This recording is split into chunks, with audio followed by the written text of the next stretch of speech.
I refuse to work under these conditions. I will not stand for it. I will not have it. I will not exist in this way. I want to be able to walk into work every day and not have to worry about this orange gremlin that's wandering the halls of this radio station because he's drunk with power. He's drunk off clicks. I'm not going to allege anything else because I don't know that, but I'm coming for you, Bert. No, you have started something that you damn well better be prepared to finish because now I've had it. Tell people what you did. What do you mean? You mother bleeper. What do you... I really got him this time. Because I was caught up in conversation. I know, it was perfect. I was enjoying again. You felt safe. I felt safe. I felt secure. But you're never safe in this building. I was engaged in great conversation with my friend and colleague, whom I respect and love, Ramon Foster, who is also here to point and laugh at me this morning. Yeah, he set you up, bro. He set me up. That was a setup. No, I've been betrayed. No. I've been betrayed. But we were having a real genuine conversation, man. Absolutely not. Bert, he's a Raven. I wouldn't partner up with him. I wouldn't partner up with him, man. But you have. And he did. And we got you. Because look at what side you're on. No, I know. I'm alone in here. Buck, I would never do you like that, Buck. I'm riding with You're back there too. I'm not. I know. I haven't gotten to you yet. No, Buck, you know you can call me anytime, day or night. I'm coming running, dog. I'm with you every single time. I don't believe a word that any of you say. He gonna set you up next. No, seriously. Bro. Like, you know, I don't even really like Pan or Bert. I'm telling the truth right now. I'm telling the truth and shaming the devil. Slay said, "No, I will not be party to this." Slay is a good friend. Ramon is a fraud. A fraud. Wow. A fraud. What's crazy, when you jumped, I jumped. I had no idea. When I jump, you jump. We jump. You, the words that I want to say to you at this very moment. I know. The cackling in the background. He is a menace, man. He put on, like, the Steelers' top 5 worst plays in history. That's what he's been on today. That's what he's been on. So just so you know, if you want to waterboard him, I'm all for it, okay? That's against the Geneva Convention. Conniption. The Geneva Conniption. I'm going to give you a conniption if you don't get to the shadows right damn now. I'm going to get you again, Bob. Who needs morning coffee when you work with Robert Walsh? I am so angry. Why are you smiling then? Because it's funny.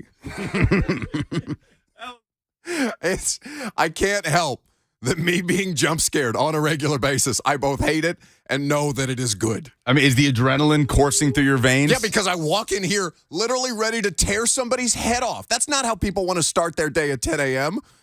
Of course not. People listening to the radio show don't want that. There's Waz in the chat. I'm furious. 615-737-1045. Slay and Ramon in there. They want me to think that they're my friends, but I know which side of the glass they're on. When I said both of you, when I came screeching down the hallway 30 seconds before the music started playing, I said to them, both of you, get in here. Yeah, they're in here. I know. Not in there. They're hanging with us. They thought it was safer. There's a radiation in here right now that they don't want to be a part of. They're smart. They know to be on Bert's side of these things. Well, it's because you don't know where it's coming from. This is going to cause problems for him at some point. And now I feel like, because he's not doing this to Dawn. He's not here late enough in the day. Yeah. Like 3HL and Blaine and Mickey, they're safe. He's pulled something on Slay before with the packing tape on the door. The packing tape on the door. I don't understand. He's a toddler. We are working with a toddler, and now it's spreading. It keeps getting rewarded. It's only being rewarded. He's gonna have to start getting more creative soon. Why? Because I don't know. It's something that pretty consistently works. Now, creativity in terms of how he's scaring me is one thing, because there's only so many corners in this place that he can hide behind. He's not exactly subtle. I don't know, man. You have yet to sniff him out on one of these occasions. You know, that's a good point. He's a little more sly than he gets credit for. Are we doing the combine dog whistle deceptively He's slick? He's deceptively subtle. And Andrew Barnowski says, I think Buck needs to go to HR. No, because I know that this is good, and yet I hate it. Which makes it even better for everybody else involved. 615-737-1045. I mean, there's all manner of sports things to talk about today, and now all I'm focused on, all of my attention is focused on what I'm going to do to Bert. He's not in here right now. He's post-coital after these things. He's out there legitimately enjoying a cigarette like he just did the deed. Oh, it's a rush. I can't even imagine. Nobody in this building is safe. Like, if you were in the building at the same time as Robert Walsh, you're not safe. He's gotten me before. He's gotten Slay before. He's gotten you before. I don't think he's gotten Kayla or Don or Will or Brent yet. Yet is the key word. Yeah, because Ramon was collateral today because Ramon got a little mini jump out of it because Ramon didn't expect it when y'all were talking to each other. Well, and it's something, again, he's continuing to be rewarded for it because now he's figured out how to use his phone correctly and he's getting this all on video. At Robbie_Walsh is where he continues to tweet these jump scares. And he's getting, I think I foiled him today visually, even though he got me. That's probably, honestly, I think that's the best that he's gotten me was today. I know, it wasn't in the frame. It wasn't in the frame. But could you hear it? Yeah, you could hear your trademark cuss word that you use every time he jump scares you. I don't know why that's my go-to. Which is why he can't do it on the air. But Tyler on the F&M Bank chat says Dawn might actually stab him if he jump scares her. Who is that? The person that we would most like to see Robert jump scare that has not fallen victim to it yet? I am willing to do this every day for the rest of my career here. If he gets Dawn once, I will subject myself. It doesn't seem like I have a choice in this one way or the other, but I will subject myself to daily jump scares if Bert tries and gets her good once. Because then I'll never have to worry about it because he'll be dead. She'll kill him. Eric says throat punch. Can you imagine? She'll kill him. But like Dawn's a former college athlete, so the throat punch would be difficult because the angles are such that it would have to be a bit of a jump throat punch. So she would have to get airborne to then strike him in the throat. But either way, I'll help her. This cannot continue. He's a menace.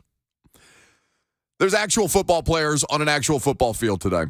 There's Titans OTAs. It's available to the media, and I'm going to be out there right after we wrap up on the air. The coordinators are going to speak in the 11 o'clock hour, so you'll hear from Tim Kelly, Shane Bowen, and if it's probably worth carrying Craig Aukerman today, right? Because they've got a legitimate kicker competition. And based on some of the rule changes or some of the rule proposals yesterday that you saw got voted through and voted down from the NFL owners meetings, the spring meetings in Minnesota, I do think that it is probably worth hearing a little bit from the special teams coordinator today in ways that we don't typically do. But Mike Vrabel and players will be made available to the media, I believe, during Blaine and Mickey. Lucas, is that when things time out? Yeah, the 2 o'clock hour is when you'll hear from players and Vrabel. Okay, so you'll have that at 2 o'clock, and with us, you'll have the coordinators, and we'll be talking about all the different things that we're looking for coming out of these OTAs or heading into these OTAs, because the team is getting good at gaslighting its fan base. Doesn't it seem like it? With these closed to media practices, but they are still putting out their own practice footage. So like Derrick Henry being at OTAs yesterday, that's not something that's typical. Derrick Henry walking out of the practice facility for day one OTAs. That's premium stuff, baby. That's Burt level clout. And then they jump scare them with NWI wide receiver 2. It's your wide receiver room. I am going to send. So the Titans social media team, they seem to be on a bit of a heater coming off that. They are also riding high like Burt is off his jump scare streak. So I'm going to suggest to the social media team at the practice facility today that they consider the jump scare as a means of video footage, because these YouTube exclusives that they're doing like a day in the life of Rand Carthon, that's all lovely. But wouldn't we rather see NWI jump scare Derrick Henry? The classic is that you've seen teams do this where you have a player pretend to be a mannequin, like in full pads, Yes. like in a hallway. I think the Bengals. The Bengals did that where Joe Burrow got. I can't remember who was standing there pretending to be a mannequin. But yes, that's the go-to. Everybody likes that content. Jump scares? Yeah. Yeah. It's keep it simple, stupid. Yeah. Just do the easiest thing. Don't overthink it. It doesn't have to be elaborate. It just has to be a giant orange creature hiding under a desk and grabbing somebody by the ankles in ways that he's lucky I didn't kick him in the face. So we will get into the Titans competitions. This quarterback rule change specific to the quarterbacks, a rule change, a bylaw passed yesterday or adopted yesterday at the NFL owners meetings that does directly impact the Titans. But in the meantime, we're going to be joined by Eric Kane because there's some Vols baseball subject matter to get to and that entertainment district outside of Neyland Stadium that I'm curious about. Eric Kane coming up next.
It's game day for Tennessee baseball. They are set to defend their SEC tournament title in Hoover today. Eric Kane, kind enough to join us on his way down to Hoover, I believe, for the tournament. Eric, what's up, man? We appreciate the time. On. Well, we're excited to see Tennessee kind of try and defend this thing. The regular season has been a bit of a roller coaster ride. From your standpoint, how would you kind of summarize the regular season for this team as they get ready for postseason play? Yeah, the team's evolved. You replaced every starter in the lineup. You brought back some elite starting pitching, and, of course, they've gone through their ups and downs this year. But I think this team overall has evolved. They found their identity. They were backed into a corner about 6 weeks ago, and that series against Vanderbilt, and that's kind of when everything turned. And from there, they closed the regular season off super strong, winning 15 of the last 19 games, 11 out of their last 15 SEC games. They figured out the outfield rotation. They kind of figured out the lineup, and it's been fun to watch. I mean, it's been a frustrating year in a lot of aspects, but there's something to watching a team get better and better as the year goes on. And I think Tennessee's playing its best baseball right now when you want it to heading into the postseason. So the matchup today against Texas A&M, how do we feel about it? Well, you got to feel good about it. Of course, it is a single elimination this round, so it's win or go home. But if you win today, you advance on to the double elimination round tomorrow to take on Arkansas, and then from there, who knows what. But as far as Texas A&M, Tennessee swept the Aggies in Knoxville earlier this year. A&M starting pitching has been really bad this year, and some of their best options that were used up, obviously, over the weekend. So they're going to a guy in Troy Wayne Sting, who has pitched a lot, but Tennessee kind of, rocked him a little bit earlier in the year, 4 runs in an inning and a third. And so you feel good in that respect. As far as Tennessee's concerned, of course, it's a Tuesday game, so you're not going to have Andrew Lindsey or Chase Dolan or Drew Beam, but you do have Seth Halverson, who is going to get the start today. He's been really great out of the bullpen, and he is a former starter in this league, beginning his career at Missouri as the number 1 starter a couple of years ago. So you feel good about today. Of course, you want to come out there and have timely hitting, and I think it's going to be an all-hands-on-deck approach out of the bullpen just to make sure you can win today, and then you kind of worry about tomorrow when it comes. So should be an exciting one. @_Kaner is where you can follow Eric Kane of VolQuest. He's on his way to Hoover to cover the SEC tournament. Tennessee getting ready to play in just a few hours from now. You can also check out the Locked On Vols podcast, a daily podcast wherever it is that you get your podcasts. Are they capable of making a run in this tournament? I think so. Again, you missed Jared Dickey for a little bit last week. He kind of took a tumble, headfirst slide into home plate during the Kentucky series, missed a couple games, but he came back and played in Game 3 against South Carolina. And, that's huge. He's an all-conference player. He's your number 3 hitter. So getting him back in the fold is big. If you can just find a way and to find some pitching here today and you just get to tomorrow into the double elimination round, you feel good about it because Tennessee does have the pitching. It's not been great all season long, but the bullpen's been really good. You like your options, again, with Seth Halverson and Camden Sewell and A.J. Russell and Chase Burns. And then if you can get to the double elimination rounds tomorrow, you're guaranteed to see Andrew Lindsey throw on Thursday, most likely. So, yeah, I think Tennessee's built to win in tournaments. That's why I've always, liked Tennessee's makeup. There's always been that ingredient to make a run in SEC play or in regionals just because you have pitching and you have a whole lot of options. And the way this lineup has kind of evolved and come together, you feel good about the hitting as well. So I think Tennessee's definitely in a position to make a run, albeit they're going to have to, survive today, whereas they didn't have to worry about that last year being the number 1 seed. How would you assess the job that Tony Vitello and his staff have done kind of managing the ebbs and flows of this season, given that it's more adversity than they've faced in a little while? Yeah, I think they've done a great job. Again, you replaced pretty much everybody in that starting lineup. You brought back pitching. Blake Burke played a little bit last year. Christian Moore played a little bit last year. Jared Dickey played a little bit last year before his injury. But, you were replacing every single player in the field, every single player in that lineup. And it took them a little while to kind of find their own, come and, find the identity and all that. And, again, I go back to that stat, the way you close the regular season. winning 15 of 19, winning 11 of your last 15 SEC games.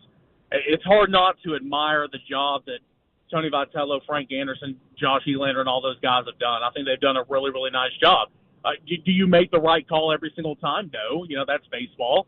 I didn't agree with Tony Vitello going and getting Chase Stolander in that game over the weekend a little early. But, again, sometimes that's just baseball. But I think they've done a really good job and being patient as well. Earlier in the season, I'll give you an example here.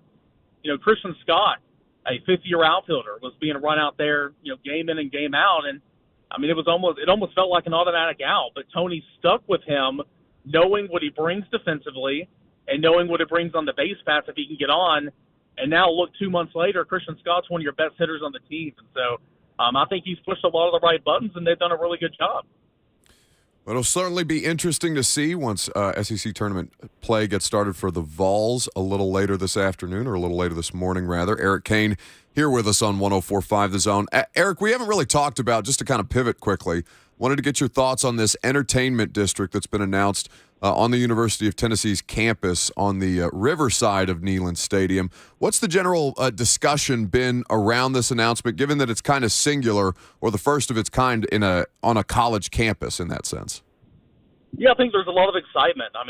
We're still gathering facts and we're still trying to understand exactly kind of what Danny White is envisioning right now. It's still very early in the process. He put out that formal information request just to simply to gain feedback from some potential developers. So I think it's still very early on. But when you think about what this could be, enhancing the south end zone of Neyland Stadium all the way to the riverfront, tabletops and restaurants on top of G10 potentially, hotel, boutiques, shops.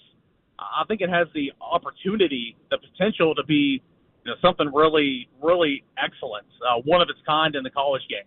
I know the release that Tennessee put out said that this would be a first of its class in the college realm, and I think that would be just another thing that would be setting Tennessee apart as, the football program's rebuilding, and Danny White is truly focusing on fan, enhancement at Neyland Stadium and around. I just think it would be really, really cool to see. So, what's this look like? How much money is this going to cost? What's the time frame for this to happen? Right. All those questions we have no clue about right now. But in terms of the initial idea and kind of putting it out there to get information back from developers, I think a lot of people are excited about what could be down there on Neyland Drive here in the next couple of years. Well, sure. Who doesn't like renderings? They put out some lovely new Titan Stadium renderings that got everybody hot and bothered down here. It's a no lose proposition with the renderings. It feels like, Eric. Oh yeah, there'll be some people that are upset about it. As always, but I just think the opportunity is there to set yourself apart.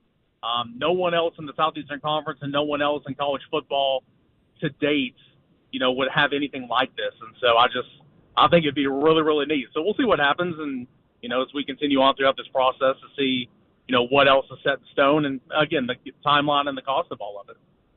@_Kaner is where you follow him. He's on his way to Hoover for the SEC tournament. Vols getting started a little later this afternoon. Eric, thank you so much for the time. We appreciate it, and enjoy the baseball this week. Hey, bud, appreciate it, man. Thanks so much. Eric Kane with us on 104.5 The Zone. How about the way that the Tennessee turned it around this season? That Vanderbilt series, man. It does seem like that. We've talked about the way that those matchups have gone in the last couple of years, particularly, given that the two, not just because it's an in-state rivalry, not just because Vanderbilt has historically been, what's a fair assessment of Vanderbilt and its relationship with Tennessee baseball? I want to give it important context here because obviously Vandy has been bigger, badder, winning national titles, and consistently competitive at a high level under Tim Corbin, but Vitello's kind of been his boogeyman, which has made this a lot more fun. But I know that Tennessee baseball, probably prior to my existence down here, has had high points beyond what we've seen in the last couple of years with this run. Vanderbilt's emergence under Corbin kind of coincided with Tennessee's downturn after that 2005-ish era, where that was the last time Tennessee made the College World Series, was 2005, until a couple of years ago when they made it under Tony V. But Corbin's emergence and making Vanderbilt a baseball powerhouse definitely coincided with the downturn in Tennessee in the Dave Serrano era, which was absolutely miserable. The worst team in the SEC for a stretch of years. When I was there, Tennessee was the worst team in SEC baseball. So now Vitello has got it back on an upward trajectory. He obviously hasn't achieved the things Corbin's achieved, but yeah, it's crazy to think. What is it? 7 straight wins for Tony V against Tim Corbin? Yeah, they're 8-2. Yeah, it's been 2 years since Vanderbilt beat Tennessee. So, yeah, it's wild that in back-to-back years they were able to get the sweep, especially this year when everything was going Vanderbilt's way, off to the best start in program history in conference play, and Tennessee just couldn't find its way out of the gutter, and that was their bounce back, was a sweep over Vanderbilt. I think it'd be fascinating to see them meet up somehow in the SEC tournament. Did you see, speaking of Dave Serrano, did you see that he called into Swain's show the other day? No, former Tennessee baseball coach, yeah. Dave Serrano? Yeah, because I was just doing a little bit of background reading to catch myself up on what's been going on with Tennessee, and I saw this article on GoVols 247. I guess Dave Serrano called into the show as Josh and Swain. Yeah. On 99.1, which is our sister station down there in Knoxville, or I guess over there in Knoxville. So it ended up being like an interview, but Coach Serrano, I guess, called in and was very, very high on Tennessee. They're going to be the last team standing. He was doing predictions and stuff like that. Wow. So I guess he is not viewed in the best light at the University of Tennessee, but it does seem like he is still there to support them. Serrano was a big hire, man. He came in having brought 2 different programs to the College World Series, was very highly thought of, and Tennessee had talent. The likes of Kristen Stewart and Nick Senzel were being drafted and still playing in the MLB, but man, they just could not string together wins in conference play, and there is nothing worse. I mean, obviously, we are not a baseball show, so to speak, but I think baseball aficionados can also agree. I was talking to Hunk about this the other day. There's nothing worse in sports than bad baseball. Yeah. Like really bad baseball. And I had to work a lot of those games for VFL Films, and you're talking like 4.5 hour games where Tennessee they're down like 8-1. Like the game is not a competition, but it's ball after ball after ball, and it's just not progressing, and it's just pulling teeth. This was the quote. I said Dave Serrano on 99.1 WNML. I said a month ago to the people around me that I felt like Tennessee was the team that was going to win it all. Yes, they haven't had the season they had last year, and that was a special team. Those don't come along very often, but there's nobody in the country that has dominant pitching as they do. And the quote goes on he's telling background stories about his time at Cal State Fullerton as an assistant and all these different things and why he thinks this Tennessee team is special. But, certainly rounding into form at the best possible time, and we'll see how far it carries. You are correct. We are not a baseball show, historically, famously. But I would say we're a college baseball show because we both love it. I don't know how Bert feels about it at any given point, but we do both really, really enjoy, and me for different reasons, you for different reasons, but like Tennessee and Vandy as a rivalry, certainly being highly competitive in the last couple of years, especially like while we've had the radio show, how good and how interactive both Vitello and Corbin are on that front, and how they kind of shape the landscape of the sport or where they fall in the landscape of the sport. And then, Tennessee and Vanderbilt have been hugely competitive. It's compelling. I really enjoy it. Yeah, it's the only sport where you can look at 2 teams in Tennessee and Vanderbilt and say, yeah, these are 2 teams that can be contenders. You cannot say that about football. You cannot say that about basketball, especially in recent years. But when Tennessee and Vanderbilt face each other in college baseball, you say, yeah, these are 2 teams that feasibly can get to that expect to get to Omaha and then could make a run, and that makes it fun. I think it's one of the most entertaining aspects of that rivalry is baseball, Tennessee and Vanderbilt. And Robert's got his ECU Pirates playing today, so he's locked in, man. 615-737-1045 is the number. We meant to open with this before I got jump scared, and it completely derailed the start of the show, as is the custom. But there was a rule change in the NFL, as we will talk about a little later on, and as I'm sure the coordinators are going to be asked today, particularly Tim Kelly, since it affects his side of the ball. There was a bylaw passed in the NFL out of yesterday's owners' meetings in Minnesota, among several that were voted in and voted down. But this is a rule that all of the clubs adopted to allow teams to dress a third quarterback without using an active roster spot on game day. So that on game day portion of it is very, very critical to this, because I think like the bylaw got misinterpreted, especially locally, because of the quarterback situation that the Titans are currently dealing with. And people saw this. Hell, I walked out of here yesterday because that news broke from Tom Pelissero, or I think we all got an email from the NFL right about the time that I was walking out of the studio. And I thought it meant an active roster spot was going to be available for an emergency quarterback that did not cost the team that spot. But when I read the actual rule, after I saw the initial reporting, I understood exactly what they were trying to do. They're trying to prevent what happened to San Francisco from happening again.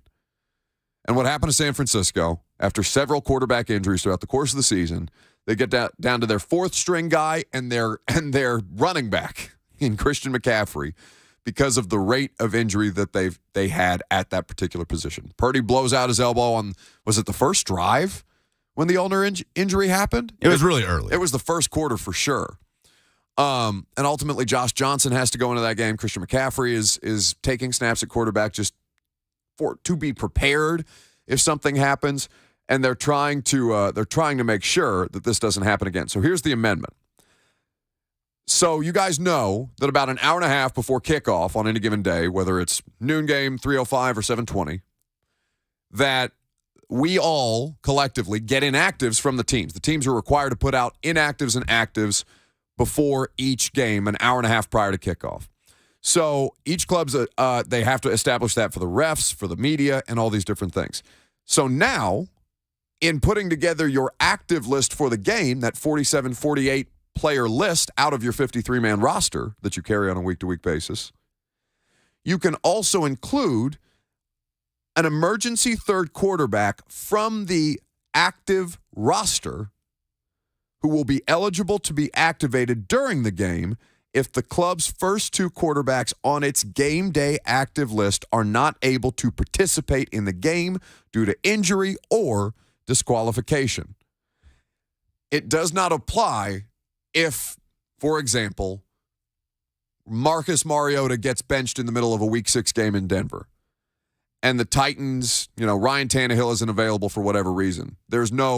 They can't have a quarterback come in as the third emergency quarterback if you are doing it because you've benched a quarterback. It has to be for injury or disqualification, and it's only applicable to the game day active list. So does all of that make sense for people? That's the rule in and of itself. Now, so that quarterback, the third quarterback, the emergency guy, has to be on the 53-man roster. He's got to be on the team. It's not practice squad. It can't be a game day elevation the way that you've seen them. That was a COVID rule that was retained. This player, this third quarterback, this emergency quarterback, has to be on the active roster prior to being designated the game day emergency quarterback. So you cannot designate your practice squad quarterback as that third guy. Correct.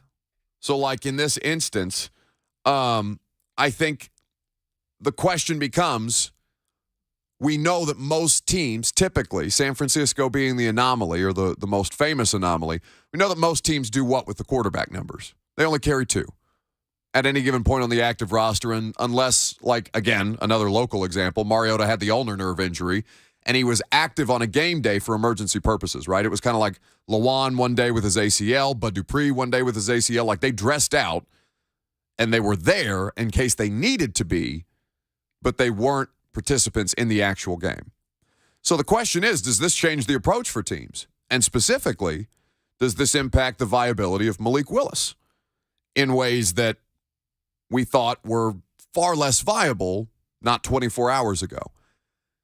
They would still have to make a decision on Malik to carry him on the 53-man roster. So it doesn't, I don't necessarily think it's the move that a lot of people think it is. Now, I think Rand Carthon, more than anybody around here, would have a particular interest in keeping three quarterbacks, given what his team, the team he most recently worked for prior to becoming the Titans GM, given what that team just went through. He might look at players, let's say 50 to 53, right? He might look at players 50 to 53 and say, all right, we need depth at a lot of different places, and a third quarterback can't play special teams unless we're really going to jeopardize him Taysom Hill style. And I don't think there's any kind of belief that that's on the table right now with Malik, to be clear. Could there be a benefit in looking at players 50 to 53 and saying, all right, we need depth, but that's not good enough depth for me to let Malik go for that player? Could he look at that 6th or 7th corner, that 5th inside linebacker, and say, we do need depth, we do need special teams bodies, but that's not a good enough reason to let that quarterback go? I do think that's viable. And the rules have just become more flexible to allow them to maybe tip the odds in Malik Willis's favor one way or the other. He still has to perform.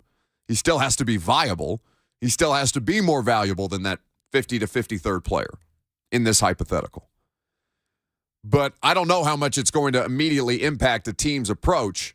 I do think that it makes it more reasonable to do so at this point.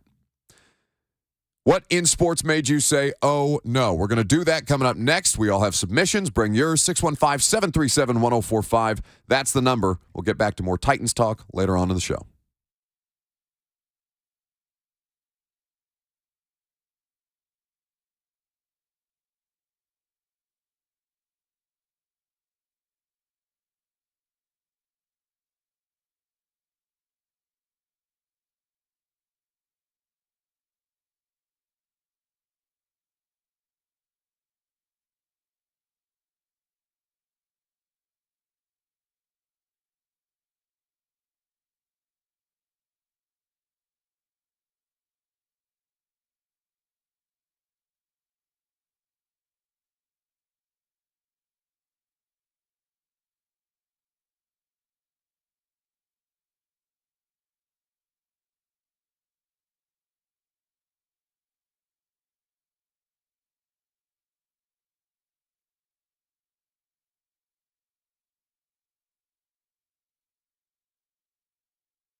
Welcome back to the show. What in sports made you say, oh no, this week? We're going to get to it here in just a second. 615-737-1045. That's how you submit your nominees. A quick note, though, two things. Joe Milton was on Good Morning Football this morning. They're playing a replay right now in the studio, but I guess it aired earlier. He said a couple of things, most notably what, Lucas, about Jalen Hyatt and Tyreek Hill? He said when they were asking him about Hyatt and his new spot with the Giants, Joe Milton said, and I quote, Tyreek Hill and Jalen Waddle are no longer the fastest guys in the NFL. Now Joe Milton gets to go back to college, and Jalen Hyatt gets to live up to those expectations. He's just caping up for his guy. Yeah, well, I would text him right after and be like, hey, bud, thanks, but no thanks. Don't do that again. Secondarily, quick note, former Titans general manager John Robinson is at Tampa Bay Buccaneers OTAs today. He's hanging out with Jason Light, who he worked with before becoming the general manager here in Tennessee. So that's the first sighting of J-Rob that we've had since he was relieved of his duties here. And then finally, before we play the music, the Broncos have informed Brandon McManus, their kicker, that he has been released. He has tweeted the news himself, and he says more to come in the following days. Go ahead. Oh, no. Oh, no. Oh no! Oh, no. Oh, no. Oh, no. Real easy. What in sports made you say, oh no, this weekend? You give us a good one, we'll hit you with the TikTok music. You give us a worse one, we'll hit you with the TikTok music. 615-737-1045. You know what made me say, oh no? Among all the things that are being approved and voted down by the league, this news item from the NFL yesterday. Green Bay, Wisconsin is going to host the 2025 NFL Draft. Get the hell out of here with Green Bay, Wisconsin. Chicago, the first place that they moved it after they took it out of Radio City Music Hall in New York. Chicago made sense. Philadelphia, atmosphere was great football town, made sense. Dallas, okay. Dallas Cowboys, America's team. It's not really in Dallas, it's in Arlington. Logistically not great, but it made sense. Nashville, we killed it. Vegas, okay. Nah, Vegas did not do a good job. Vegas did not. Did you go? No, I didn't. It's just, But at least there's stuff to do in Vegas. Like you're... You understood why it got sent to Vegas. Sure, absolutely. Like it's Vegas. Like you can go there, you can go gamble, you can go shows. There's plenty of things to do. There's a reason the NFL has a team in Vegas. There's a reason that MLB is now going to have a team in Vegas, and basketball wants one. Every sports want to be around Vegas now that they all have gambling partnerships. Vegas made sense. Kansas City, all right, they're the defending Super Bowl champion. They've got the best quarterback in football. Okay, get out of here with Green Bay, Wisconsin. Detroit is next, by the way. Detroit is 2024. All right, well, relegate it to the rest of the NFC North. No, wait. Detroit is 2024? Mm-hmm. Yes. Why did the Super Bowl is next in Vegas. Correct. Yes. I mistakenly said last night on primetime, I thought the next draft was in Vegas. It's in fact the Super Bowl. Yeah, they're never really listening to anything you have to say. It's just kind of like white noise in the background. You know? That's good. They also announced Super Bowl 60 destination. San Fran. San Fran, that's right. Are y'all good with your Roman numerals? Like when they don't put 60, they do No. like LX. Are y'all good with it? They stopped doing the Roman numerals. No, I saw LX last night. It's almost only Roman numerals. No. I It's thought like what after my shirt tags look like. I thought after 50 they stopped doing Roman numerals. I ran over your joke. I'm sorry. No, it wasn't good. It was just an aside. On a scale of yours, it wasn't your worst. it was just abreast to the conversation. Oh, for God's sakes. Shadows. Yeah, I have an oh no. He does have an oh-no. Okay, he can come back, but until then, he has to sit in timeout in the darkness. No! I'm intrigued. Ah! I'm intrigued by. He's getting really good at the. It's like a zip line.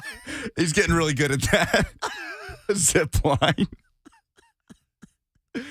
Oh, I'm Damn it. intrigued by the Green Bay draft. I'd like to see what they do with it. You went with me to Green Bay. Well, you went with Titans Radio to Green Bay. You Yes. saw what Green Bay is. Yes, God-forsaken.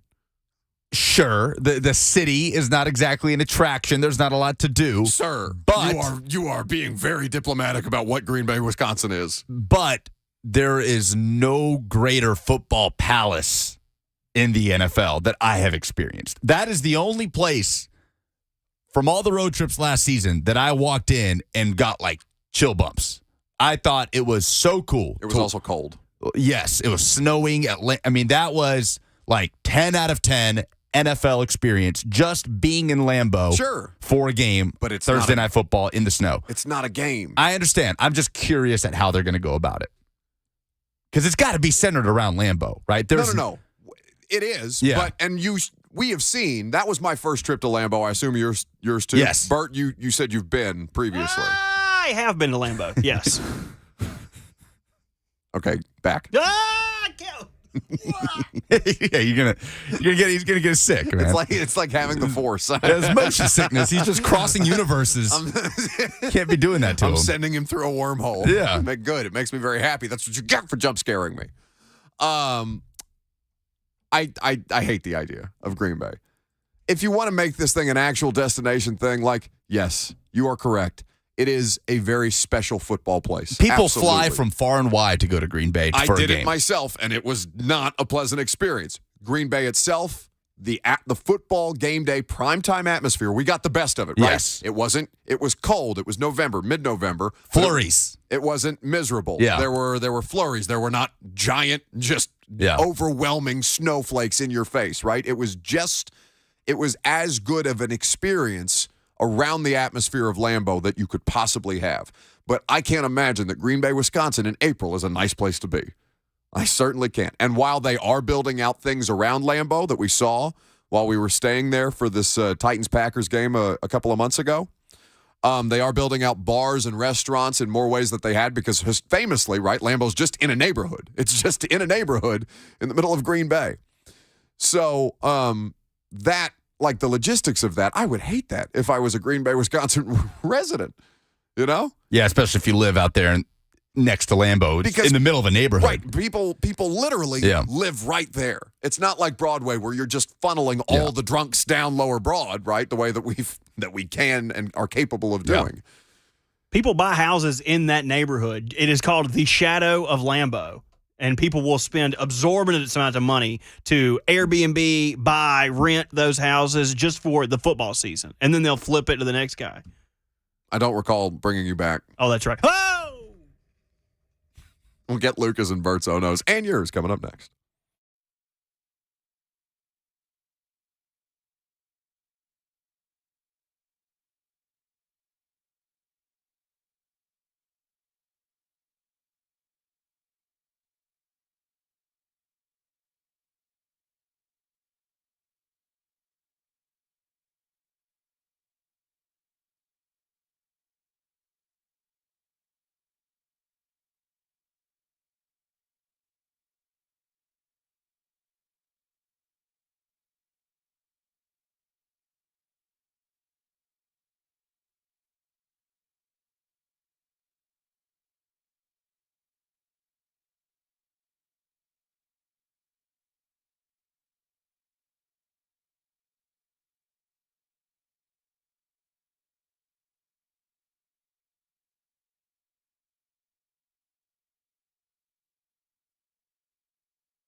It is 11 o'clock. Good morning from the Superbook.com Sports Desk. I'm Lucas Panzica. The Titans are on the field for OTAs. Both coordinators speaking with the media in the 11 a.m. hour. That's coming up. You can hear it live right here on The Zone. Select players and Mike Vrabel will speak after 2 p.m., which you can hear live on Blaine and Mickey. A roster rule change is coming to the NFL as owners approved a bylaw proposing teams that will allow teams to dress a third quarterback without using an active roster spot. The NFL Draft's 2025 destination has been announced. It is headed to Green Bay. Also announced on Monday, Super Bowl 60 will be played in San Francisco. NBA playoffs.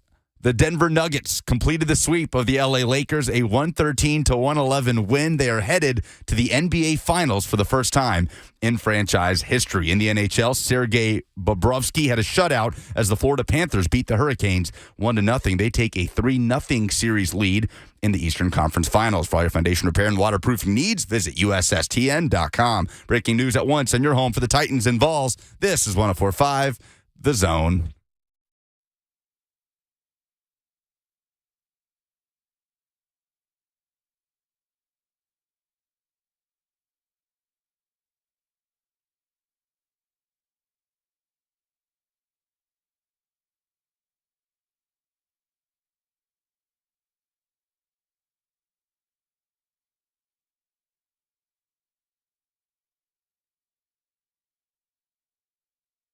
Second down on this Tuesday. Welcome into 104.5 The Zone.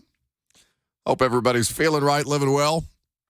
Bert, Lucas, they're back there in their area. We're all three here with you until 1 o'clock. Titans on the practice field today. We've had a little bit of a spillover from Oh No, so we'll get Bert's and Lucas's here in just a second, as well as your phone calls before we talk about these new Thursday night football rules and what it means for the Titans, if anything, this year. Coordinators, they'll speak at 11:15. You'll hear from Shane Bowen, Tim Kelly, and Craig Aukerman because a new rule was just passed this morning that directly impacts the special team side of things. We need to discuss, though, something that Lucas has been doing that I've been just recently made aware of. Every time he screws up his quote-unquote breaking sports news updates, I try to jump in there. I try to turn my microphone off, and I try to make fun of him in real time. Now, I'm able to turn on my microphone, but apparently he has been doing something to keep you from hearing me making fun of him in the middle of his updates. That's correct. Sir. City boys up. Why are you rooting for him on this? You should want more of this because it, one, directs less attention towards you. Now, maybe you're starting to like the attention at this point based on your behavior. I think that's something that we can determine. But me being able to make fun of Lucas in the middle of those updates, I think that makes the updates better because otherwise you can just stop paying attention during the updates. But it's kind of like the offensive linemen have offensive linemen's backs. You know, running backs, they work out with running backs. Producers, we have each other's backs. I'm not about to let you hop in here because how funny would it be if you're like erectile dysfunction and you mess up and then Lucas busts in on one of your paid spots? Would that be funny? That's how we make our money. That's how we feed our families, Buck. That's how we put gas in our tanks. And I will not give you the satisfaction. We ain't going to let it happen over I was about here. to say, let's not make it noble. And also just the idea that I fill my car with gas because of erectile dysfunction. There's something that I have not. Clip it. Damn it. It's true. What about that gas? That's fantastic. I don't know what's happening anymore. I don't know what's real. That's fantastic. It's hard to tell which one's the drop and which one's you saying it. At No, for some reason, like that was at a happier time. I sound more awake. I sound more alive. I sound like I've been jump scared less in that clip. Let me hear it again. That's fantastic. That's somebody without a care in the world. That's somebody who's not been jump scared once. It's somebody who came into work in a good mood versus the thing that sits before you right now. I ain't never seen you come in here in a good mood.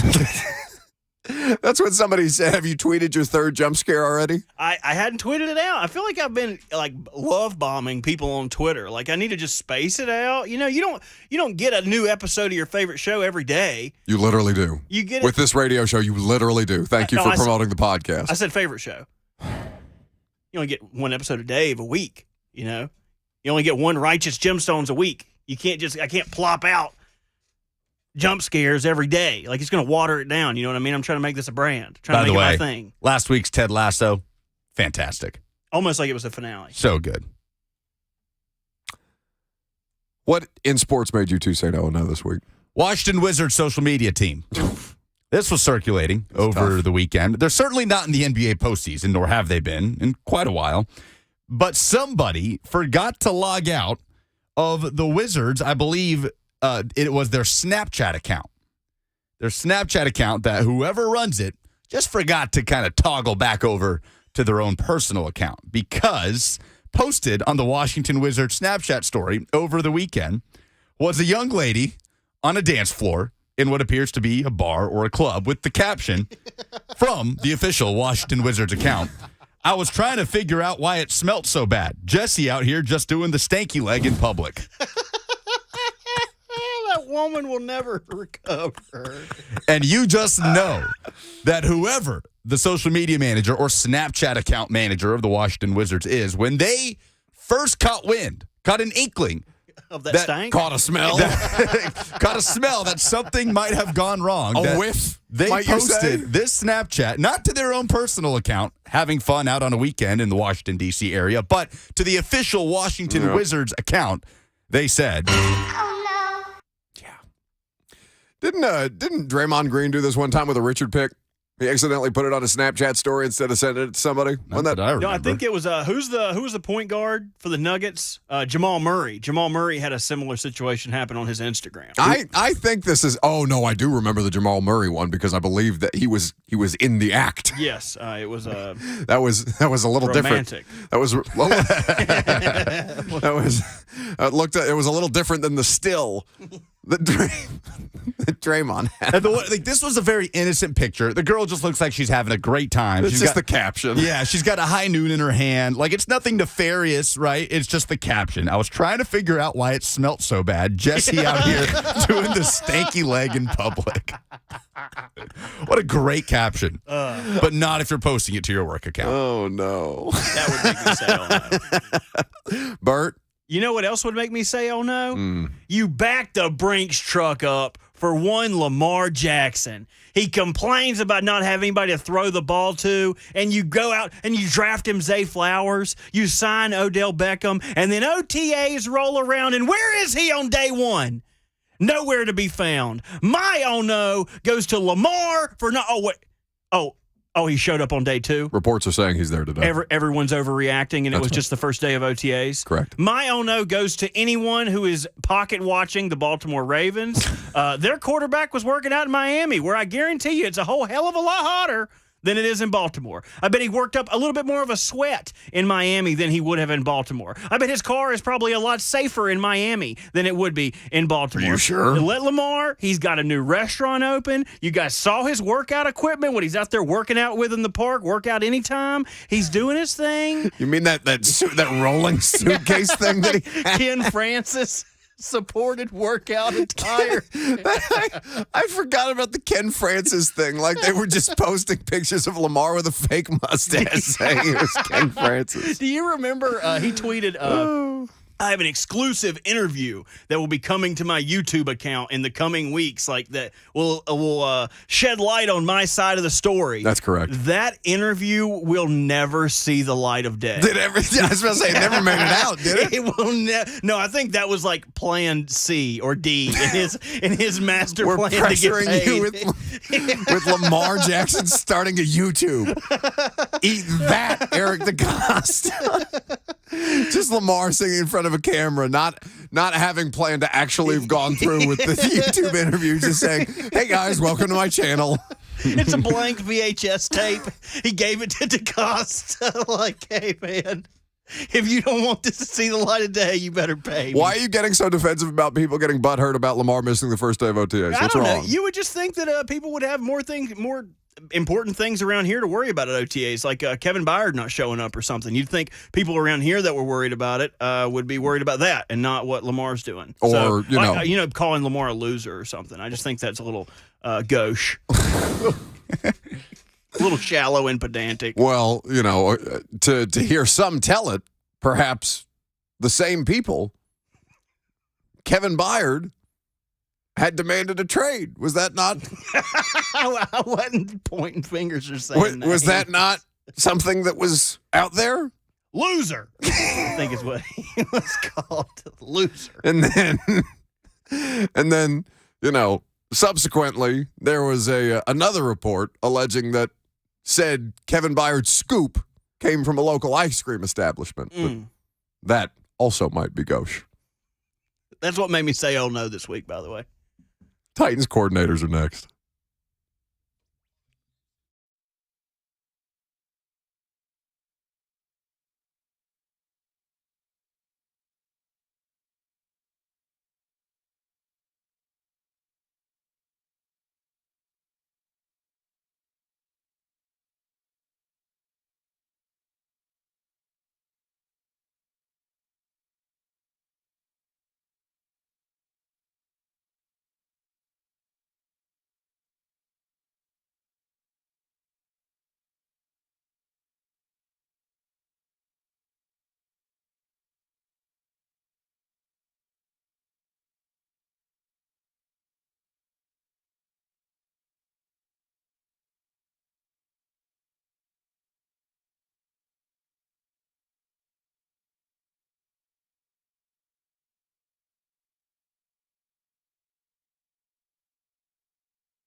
Welcome back to the show.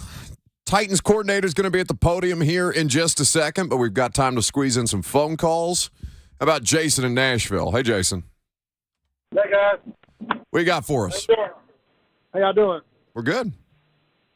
Well, my oh no for the week, man, is the Los Angeles Lakers, man. Even though I give credit to Denver because clearly they're a better team, but that's definitely an oh no. You can't get swept in the conference finals, man.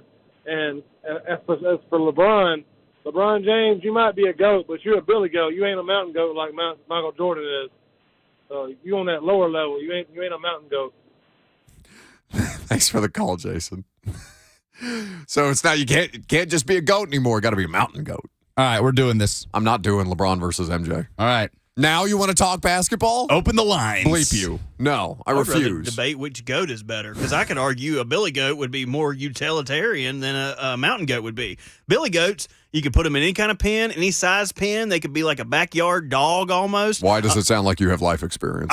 He does. I've had plenty of goats, all kind of goats. Goats are hilarious creatures. So much fun, man. And they listen pretty well. They're not that aggressive as long as you don't have like the big ram around. But a mountain goat, they just hang out on mountains, man, by themselves. They don't do nothing that benefits nobody but theirself.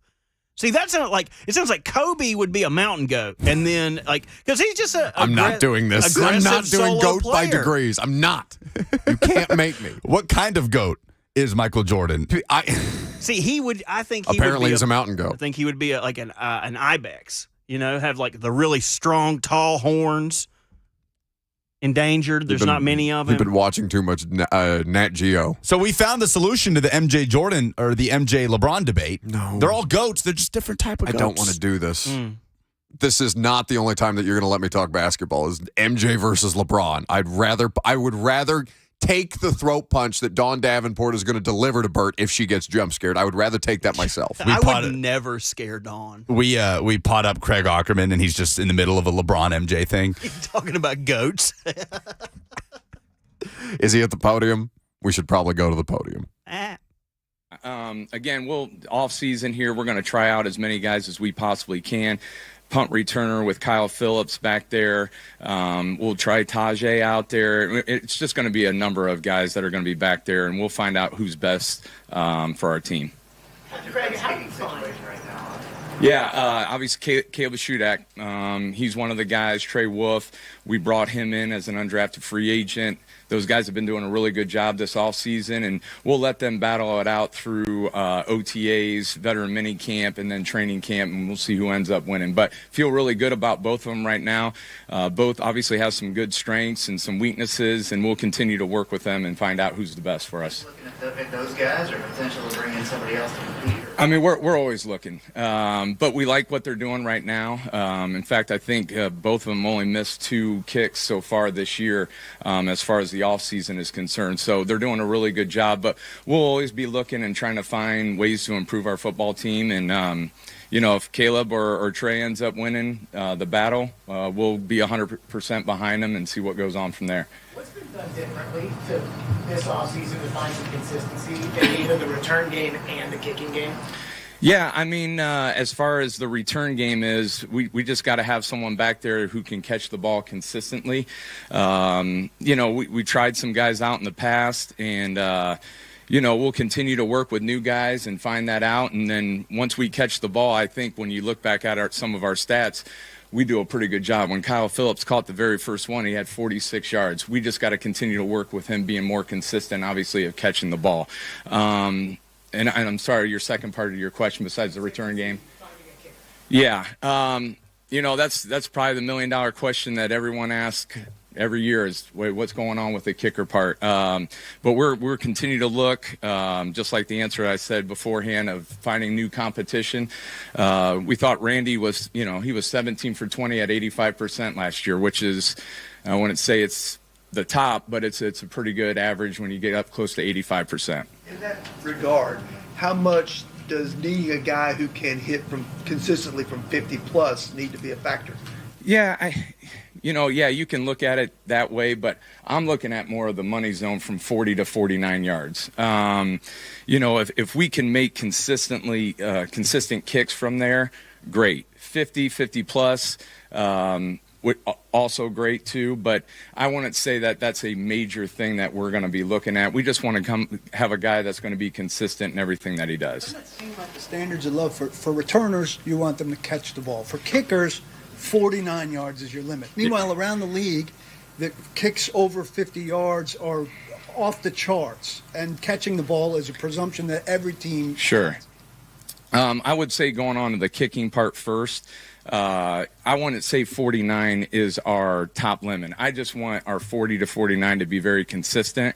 And then with 50 plus, that's great. You're right. We got to kick field goals from 50 plus. There's no doubt about that. We're really focused in on the 40 to 49 right now in the off season, and we'll continue to work with 50 or 50 plus. Going to your punt returner situation, yes, we want more than just a guy that can go and catch the ball.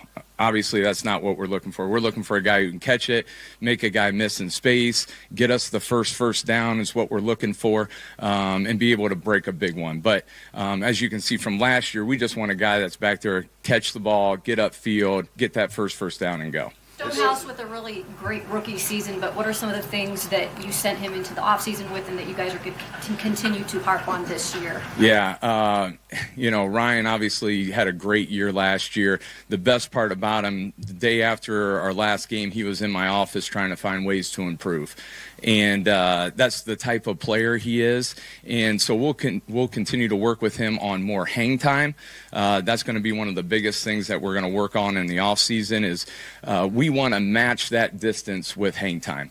We don't want a ball that's 70 yards and the hang time at 4.0. That's not good for our coverage units.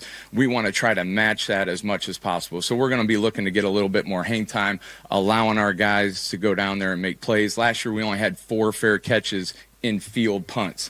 So we want that number to be a lot higher than it was. So that's one of the biggest things that we're working on with Ryan. You're listening to Titans special team coordinator Craig Aukerman at the podium.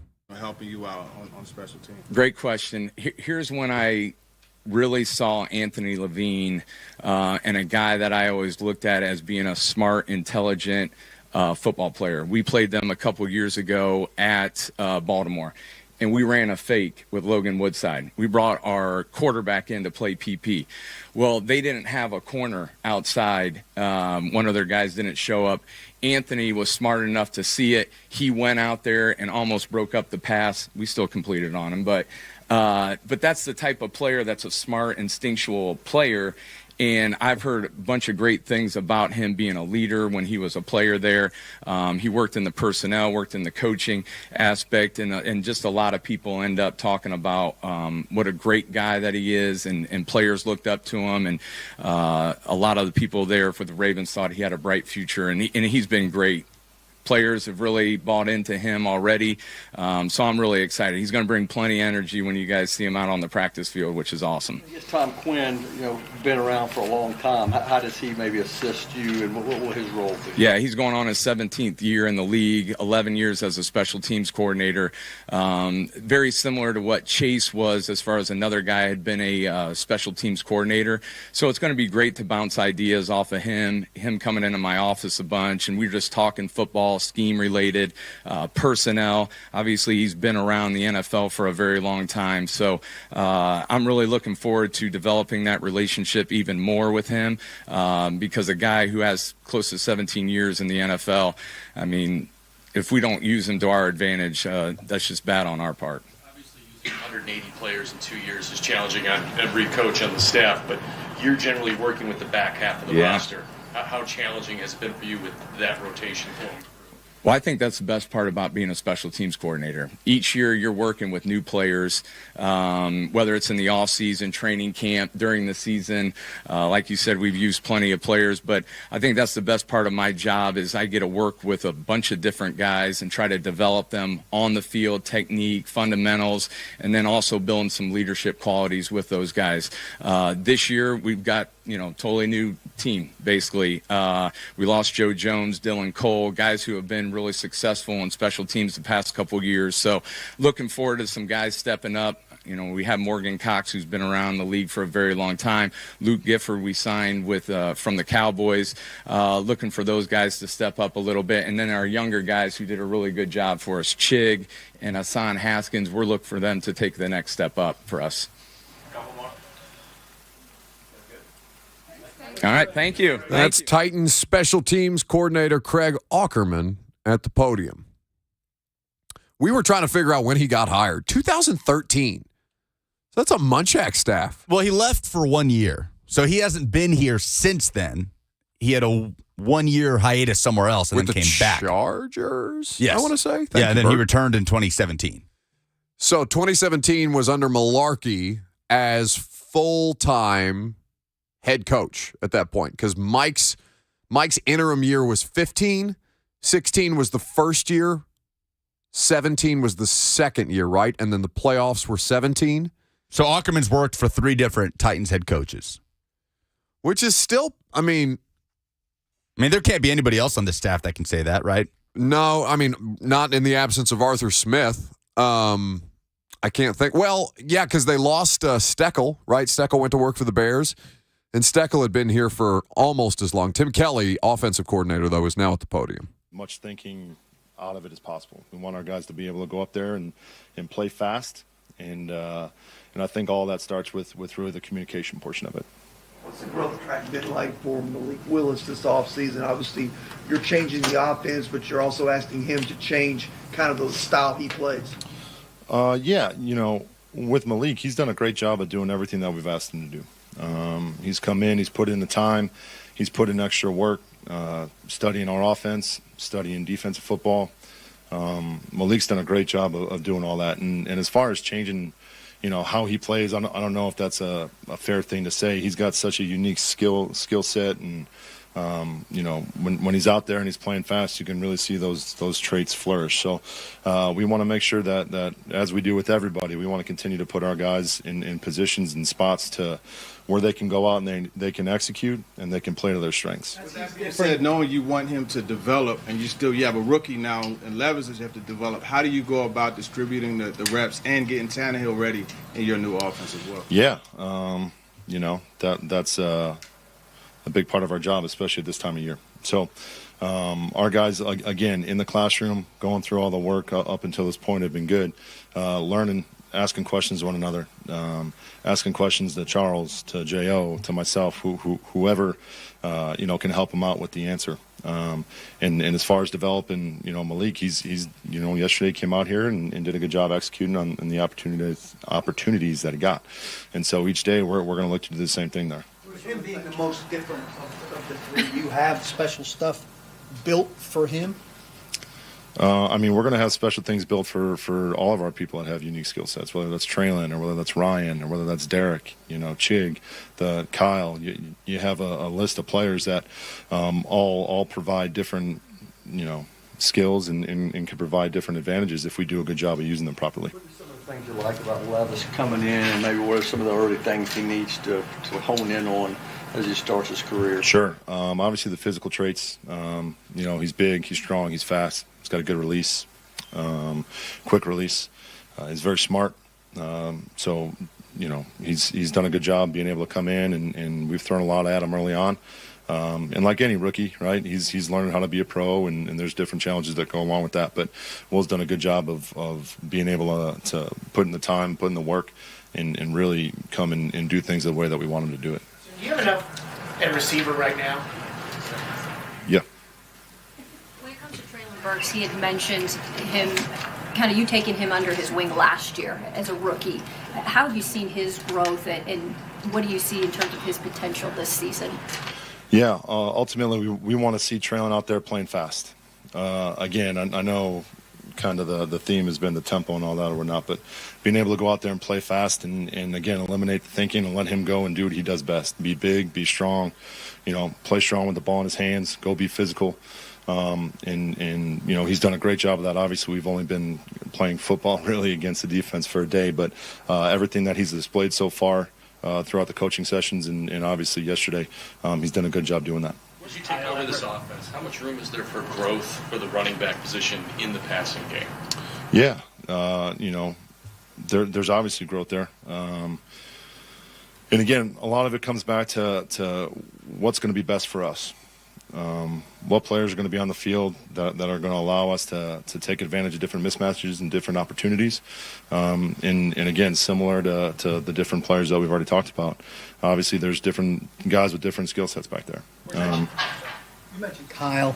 Obviously, last year we didn't get to see a lot of him based on the injuries. How much of a weapon can he be, and how different is he maybe than most of your offensive weapons?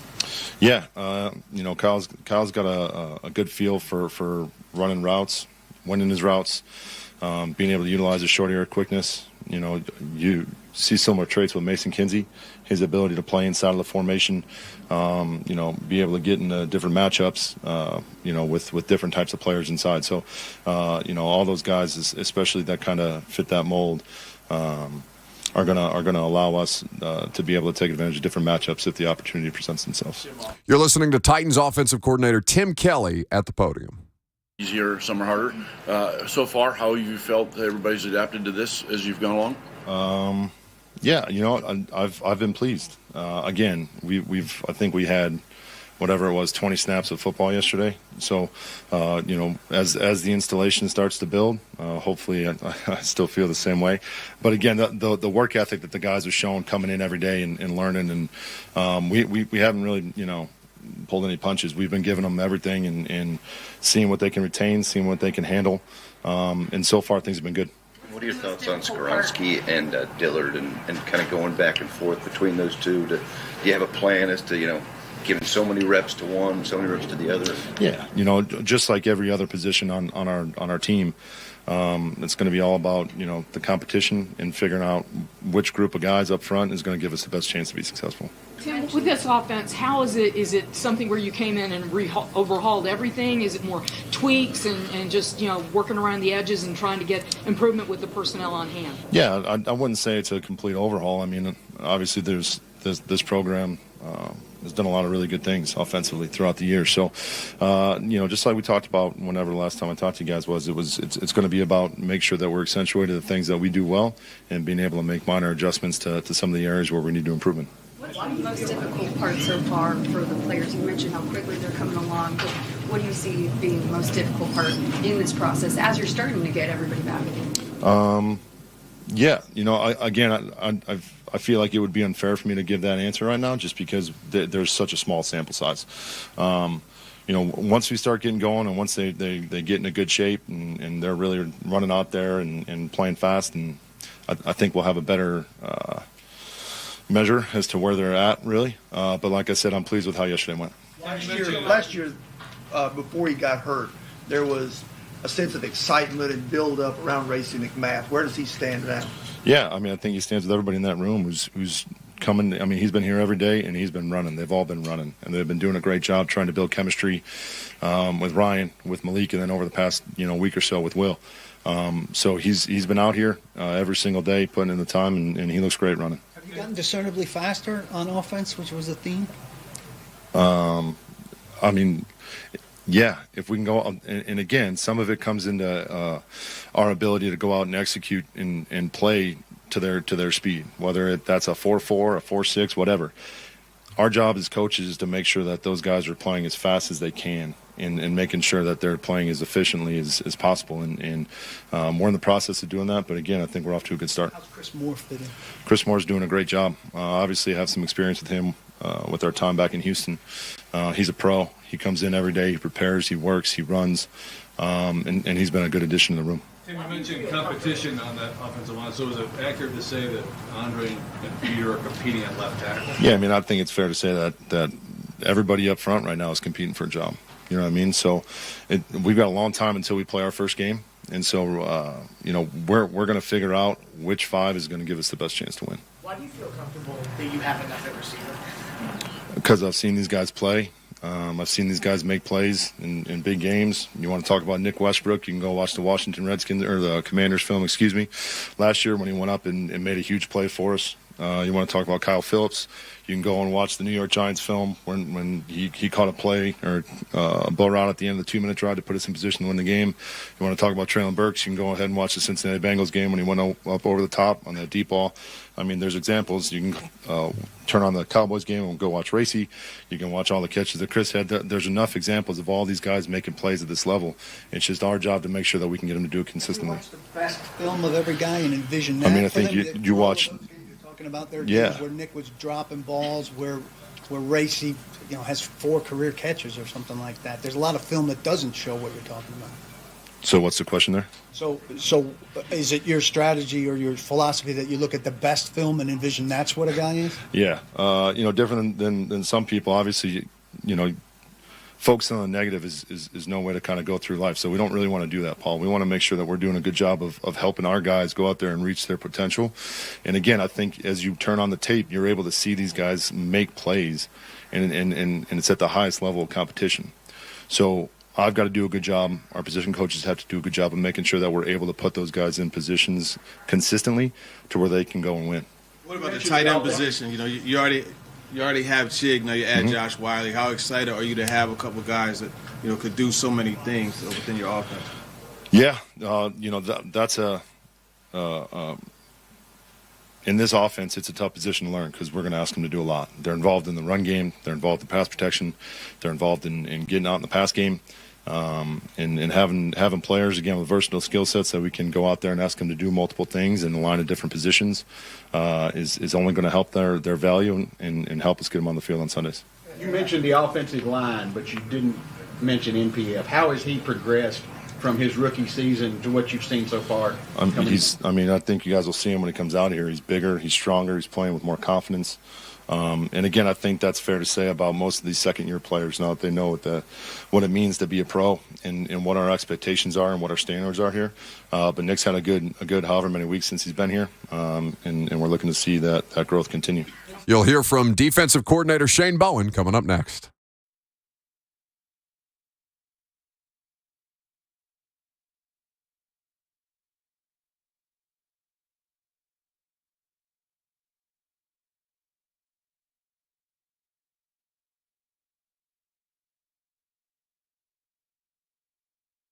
Running the ball and pass protection, and then being able to take advantage of his skill set to be able to go and win one-on-one matchups.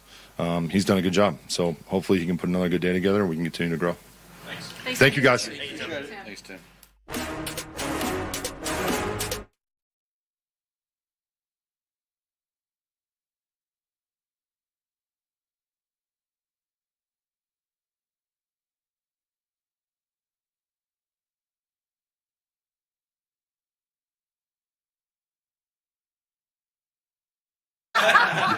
What's it been like seeing Harold? I don't know at what stage he is right now, but just the fact that he is, kind of back, presumably, working out and so forth. Is that? Yeah, it's good. It's good to have him back. I mean, anytime those guys go through injuries like that during the season, they kind of drift away, go get their surgeries and rehab, and we're so consumed with everything going on week to week. It's hard to really stay connected to those guys.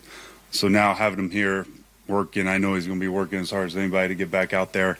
Been a long process for him here leading up to this point, and he's in meetings. He's back involved with the guys and around, so it's great to have him. I know it's a case-by-case basis, but there's a bit of a cautionary tale with ACL returns here, with what we saw from Bud on the other side of the ball with Lawan and Conklin. First year back has been kind of a trial. What kind of do you talk to a guy about, like the expectations coming back from that? Yeah, I think you said it. I mean, I think all of them are case by case. It has a lot to do with the injury, how severe, the extent of it.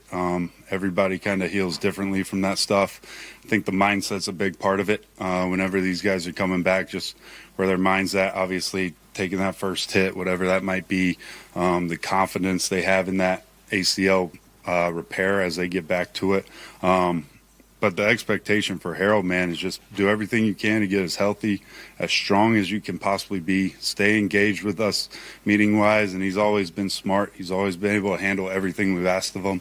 And then just be ready to go. And we got to really take it based on what he says. Like, it's up to Harold ultimately with where he's at, and as things progress, and we'll kind of see where he is as we get going.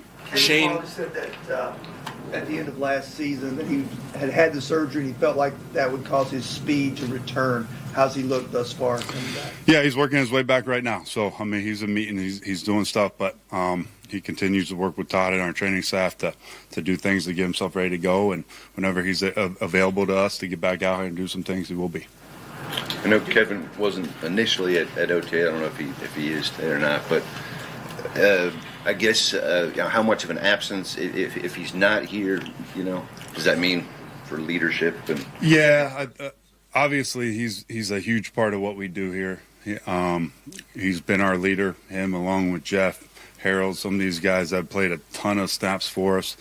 They're reliable, they're dependable in all aspects of what it takes to play at this level at a high level. So again, like, it's a business. We all understand that. Everybody has a different way about how they train in the off season. It's no secret. Some guys do things differently. Some guys are here, some guys aren't. It's not just Kevin, So he's a big part of what we do. I will say, I think for the young guys, they miss it. Like, I have zero doubt that Kevin Byard's not going to be ready to go when he gets here. Right? He works his butt off. He does everything the right way. He's a pro's pro. He knows what we do schematically. He communicates. I think, really, for me, it's the leadership that those young guys see, and they're going to learn pretty quickly what Kevin Byard is and why he's so successful the moment he steps in this door. But I mean, it's part of the business. It's part of the league. Some guys here, some aren't, and I have no doubt Kevin's going to be ready to go when he does walk through that door. We're in contact with Kevin. Yep. And do you feel comfortable that he's in a good spot with the team? Yeah, we'll see. I mean, I think so. I have no reservations about Kevin. When it comes to Christian Fulton and just kind of the injuries he dealt with throughout the season, what was the importance that you stressed going into the offseason for him? Because it looks like he's been doing a lot of different workouts. I don't know where he is or if he's here now, but can you Yeah, he looks good. He looks bigger. He looks stronger. He looks healthier. It's a big year for Christian. He knows it. We know it. Going into the final year of his deal. So I would expect him to put his best foot forward to do everything he can to be out there.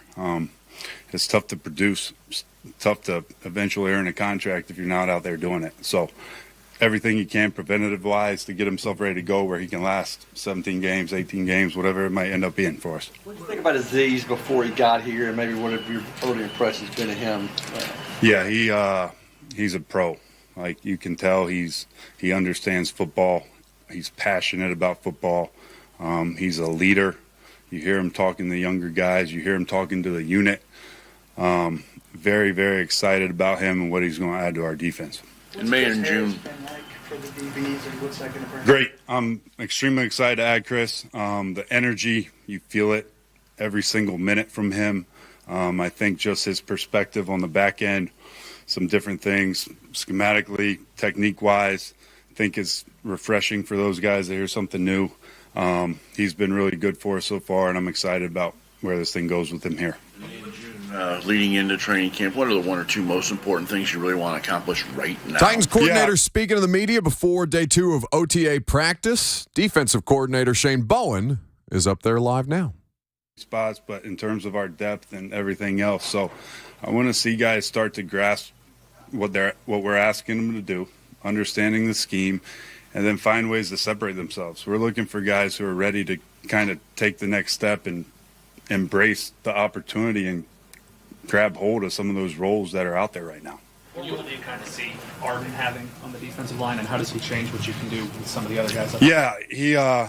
He's very versatile. Like, he's rushed inside, plays outside. He'll be on the edge for us, and then he's got the versatility to go inside if we need him to, and he's had success at both spots. So he's another great addition for us. His energy is contagious throughout the room. When he's not here, you know he's not here, whether somebody tells you or not, just because you don't feel his presence.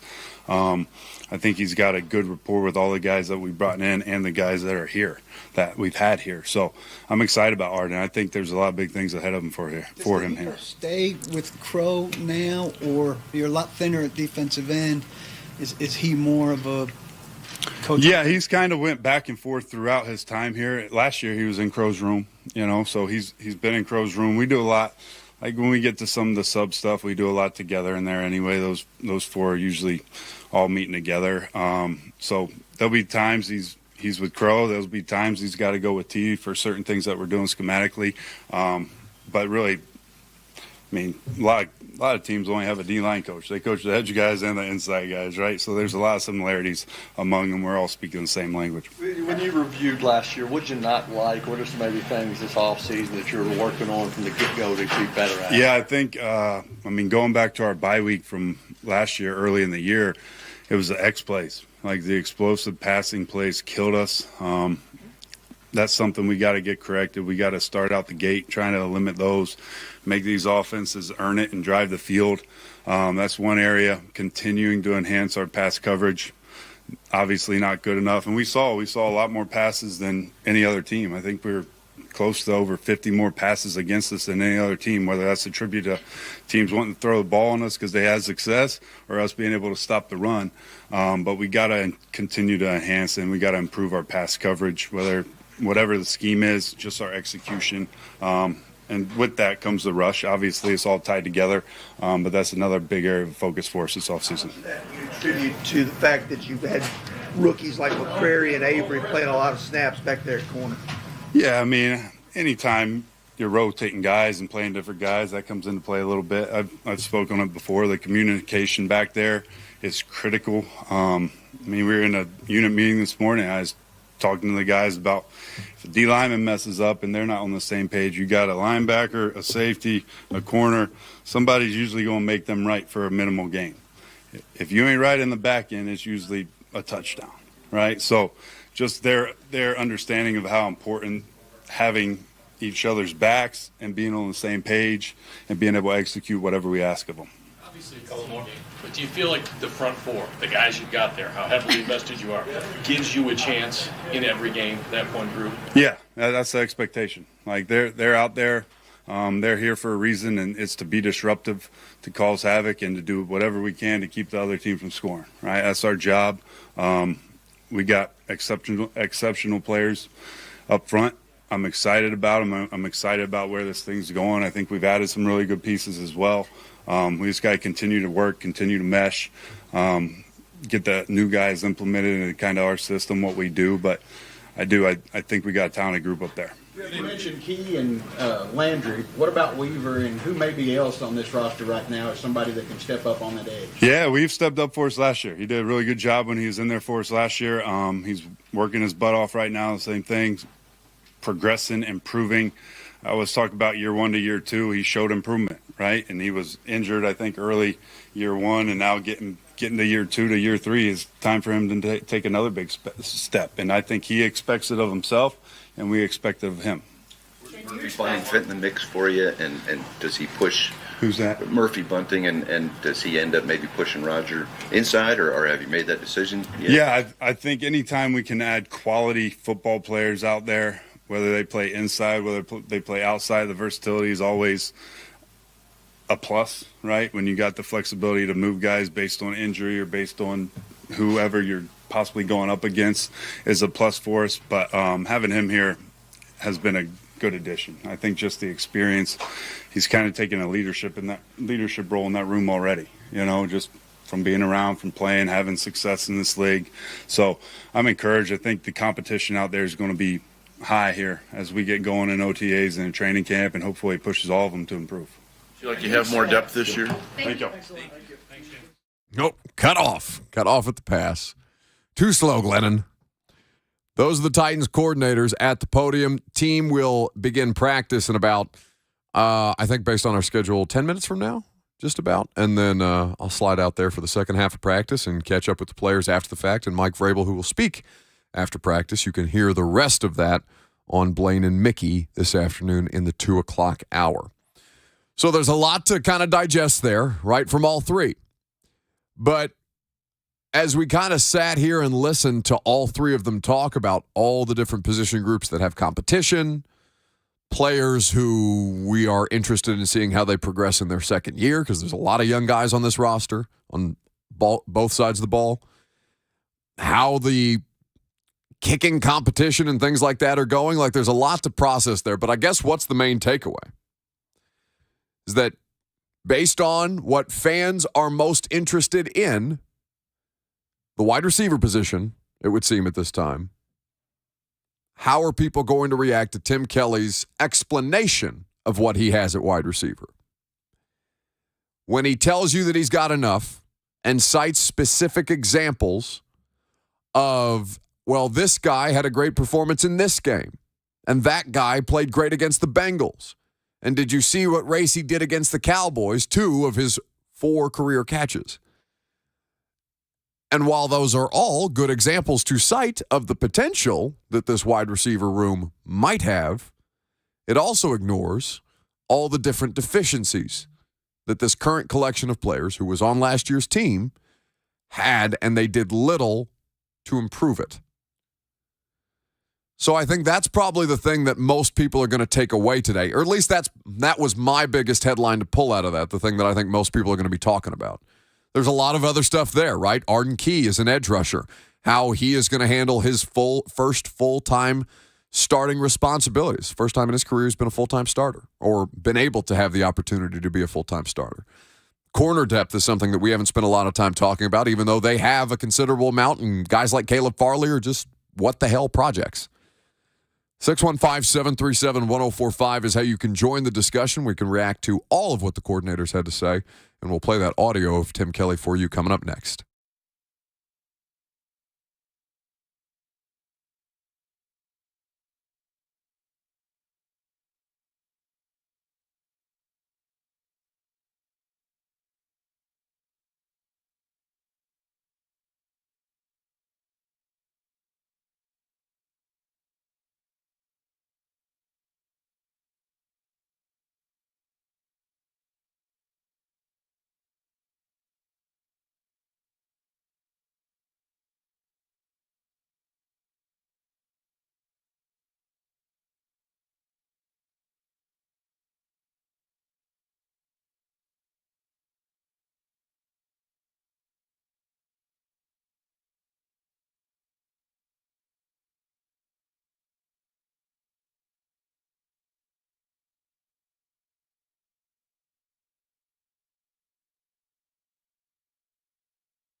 It is 12 o'clock. Good afternoon from the Superbook.com Sports Desk. I'm Lucas Panzica. Titans coordinators just met with the media as OTAs continuing out at Ascension St. Thomas Sports Park. Offensive coordinator Tim Kelly, meeting with the media, was asked if the offense is going to look faster in 2023. I mean, yeah, if we can go out, and again, some of it comes into our ability to go out and execute and play to their speed, whether that's a 4-4, a 4-6, whatever. Our job as coaches is to make sure that those guys are playing as fast as they can and making sure that they're playing as efficiently as possible. And we're in the process of doing that. But, again, I think we're off to a good start. Titans players and Mike Vrabel will meet with the media in the 2 p.m. hour, which you can hear live on Blaine and Mickey. College baseball, the SEC tournament, underway in Hoover. Currently, South Carolina all over Georgia, 9-0 the score in the bottom of the 8th. Coming up at 1 p.m., Tennessee gets underway, playing Texas A&M in the first round. For all your foundation repair and waterproofing needs, visit USSTN.com. Breaking news at once in your home for the Titans and Vols. This is 104.5 The Zone.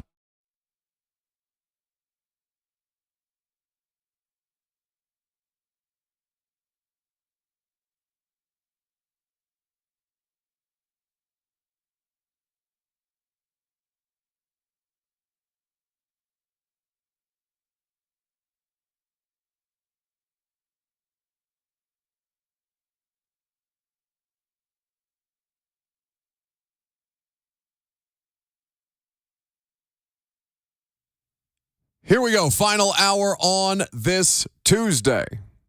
Welcome into 104.5 The Zone. Thanks for hanging with us. If you're just now jumping on, if you've been kicking it for the first 2 hours, we're grateful that you're here.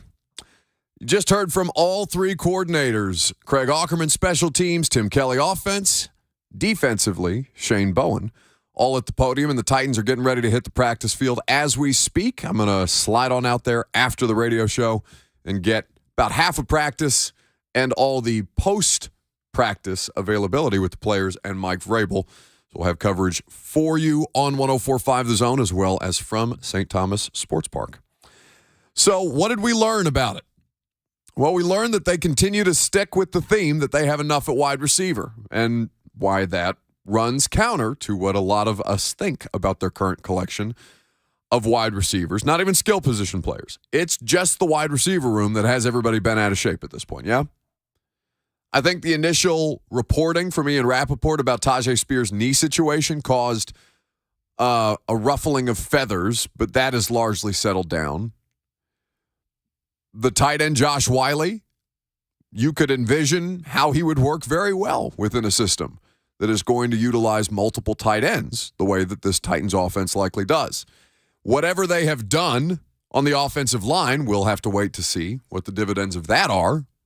But we know that they have at least done as much as they could to address it. Yeah, that's not where the complaints are coming from. It's not about the offensive line. It's about the wide receiver. Titans fans are going to see the Titans wide receiver room ranked at or near the bottom of the NFL all offseason long by media from all over the country.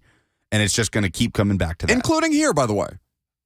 Yeah. I think they have the worst wide receiver room in the NFL right now. I do.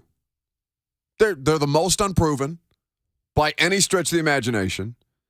They did precious little to upgrade it. There's nothing but, addition by subtraction with Robert Woods, but I don't know Chris Moore or in this case Colton Dowell to be any kind of an upgrade over Robert Woods, who was by the numbers their most productive wide receiver last year. So I don't necessarily think that you can assume addition by subtraction. I think this is very, very much a fair assessment of them as the worst wide receiver group in football. Now, could they prove us all wrong? Sure. May it be great motivation for them moving forward, for all their personal success. Godspeed, right? But until such time as you prove it, until such time as you show some kind of quantifiable evidence that you are the players that this coaching staff seems to think that you are, why on earth would they be surprised or even get rankled by the idea that people are questioning their competency at that position? Of course we are. Let's hear from Tim Kelly on the wide receiver group, shall we? Because I've seen these guys play, I've seen these guys make plays in big games. You want to talk about Nick Westbrook, you can go watch the Washington Redskins or the Commanders film, last year when he went up and made a huge play for us. You want to talk about Kyle Phillips, you can go and watch the New York Giants film when he caught a play or a blow route at the end of the 2-minute drive to put us in position to win the game. You want to talk about Traylon Burks, you can go ahead and watch the Cincinnati Bengals game when he went up over the top on that deep ball. I mean, there's examples. You can turn on the Cowboys game and go watch Racy. You can watch all the catches that Chris had. There's enough examples of all these guys making plays at this level. It's just our job to make sure that we can get them to do it consistently. Watch the best film of every guy and envision that. I mean, I think you watch. Talking about their Yeah. games where Nick was dropping balls, where Racy, has 4 career catches or something like that. There's a lot of film that doesn't show what you're talking about. So what's the question there? So is it your strategy or your philosophy that you look at the best film and envision that's what a guy is? Yeah, different than some people. Obviously, focusing on the negative is no way to kind of go through life. So we don't really want to do that, Paul. We want to make sure that we're doing a good job of helping our guys go out there and reach their potential. And again, I think as you turn on the tape, you're able to see these guys make plays, and it's at the highest level of competition. So I've got to do a good job. Our position coaches have to do a good job of making sure that we're able to put those guys in positions consistently to where they can go and win. Does that make anybody feel any better? Because 2 of Racy's 4 career catches came in the Cowboys game. So go watch the Cowboys game, and you'll feel a lot better about Racy McMath. I don't know if it makes me feel better, but it makes me feel something about the coaching staff, though. Like, obviously, they're not going to say, okay, that's exactly who they are every week, but they're saying that they see the playmaking potential in each one of these guys. They've seen each of them make plays, so they know they're capable of it, and then he brings it all around by saying, at the end of it, you just have to be able to make them do that consistently. So if you can make Racy be a little more consistent, he would be the threat that everyone's talking about, right? If you could make Traylon Burks more consistent, he would be the first-round pick that everybody thought he was going to be. Like, I understand what he's saying. It doesn't make me feel any worse. You still have the eggs in your basket that you've got, but there ain't no sense in cracking them and crying over it. Wow. Shadows, should I see myself out? Or? Yes, please. It's not that bad. Not that bad. And I also understand his perspective. Like, what is it? It doesn't do Tim Kelly any good to get up there and neg the wide receivers the way that the rest of us are. Like, he's not going to do that. So for those of you looking for, what you think is more transparency, I do believe that Tim Kelly that is Tim Kelly's approach. Yes, we do, in fact, look at the best plays from these wide receivers and say, all right, how can we get them to do that on a more regular basis? The problem is, and this circles back to coaching, which they can prove to us this year, are you capable as a coaching staff of getting that out of these players? Because what you're presenting to us, and let me see how this hits you guys, not just the two of you, but the audience. You're presenting to us the idea that you think you're capable of doing more with less at the wide receiver position. More than any other position group, are you admitting that, or are you messaging that? Is that a fair assessment of the Titans coaching staff and front office by the way that they've addressed various position groups on the roster? That whether they think it's a philosophical thing because of the lack of import of wide receivers in an offense that's primarily focused around Derrick Henry, or whether they think that they can create a system that allows for the maximization of the wide receivers that they currently have. I am inclined to not be crazy about the idea of the latter, because we've only seen them succeed as a passing game at a high level, at the highest level, when they have that stud wide receiver in place, i.e. AJ. That, I think, is what they're trying to tell us, and you'll forgive me if I'm having a hard time buying what they're selling. Sure, but there's still a long offseason left, right? Based off what Mike said, when Mike was talking about wide receivers and who they were going to bring in, what did he say? The group was good till Monday. Mm-hmm. But I don't think he meant literally Monday. I think I know what he meant. The whole offseason, you know what I mean? So there are still going to be releases, even into August, even into final cutdown. They let the roster stay large longer this year, right? Yeah. They don't have to make the cut down until the final preseason game. So you're going to get to see a lot more dudes. You're going to see a lot more guys that are going to potentially get cut. I know it's easy to complain about, like if your roof's leaking every day, you're going to be like, why haven't we fixed this leak yet? Why haven't we fixed this leak yet? Well, we can't fix it until it stops raining. You can't fix it until you get some tar and feathers or whatever the hell goes on roofs. But like you gotta give them some time. There ain't nobody out for them to sign right now. They go out and get Jarvis Landry, go out and get the ghost of somebody. There ain't nobody here right now. The inn is not open. You gotta wait until somebody is available. I think you had it right at first with tar. Yeah, but then I think you just associate feathers with tar. It's the only instance. It's the only instance in which any of us probably use the word tar, right? Unless you are in fact roofing, and probably I have no idea if tar in fact goes on a roof. Buck's like, I've never been on a roof. I think it's called pitch. What are you doing this Sunday? I'm tar and feathering my roof. The old honey-do list. You know, Buck wouldn't do anything physical. Have you ever been on a roof? Have I been on a roof? Not a rooftop bar. Your rooftop, you took it away from. I'm sorry. the speed that the two of you raced each other to the microphone to make that rooftop bar joke is actually funny. Yeah, I think we had like a house that we rented in college that had a roof that you could sit on, but I went out, I think, on the roof to drink one time, so it's essentially a rooftop bar, if not an actual rooftop bar. That's the same thing, pretty I thought much. he was going to say, this house we rented in Cabo, like not college. I thought you were just going to pull the pretentious bus right up. Hop on, guys. I mean, Tyler Bean says the last roof Buck has been on was the tin roof. I can confirm. Jay in the F&M Bank chat says, deciding to take a running back in the third round instead of a receiver told us everything we need to know. Well, that's what I'm saying. So, but okay, they keep telling you what they think of the wide receiver room or what they think of the wide receiver in this offense, or what they think of the options available to them, and that they are not taking up those options. Right? They told you what they thought of the wide receivers in this draft. They straight up told you, we don't like them that much. As did, it's worth mentioning, a lot of other NFL teams. We all consistently, and there's always a position group that ends up like this on any given year. This year it just happened to be the wide receivers, where Xavier Hutchinson, a guy that got drafted by the Texans, for example, is still hanging around, I believe, in the 6th round. And we're all looking around like, I like Xavier Hutchinson's tape. But do you like it enough to take him over the Jalen Duncan, for example, the tackle depth, where you know that tackle was an absolute unrelenting nightmare for you last year. For the last couple of years. And you say, yes, for the last couple of years, although they have survived it better in recent years with Quessenberry and Sambrelo for a period of time and Dennis Kelly. But I understand what you're saying.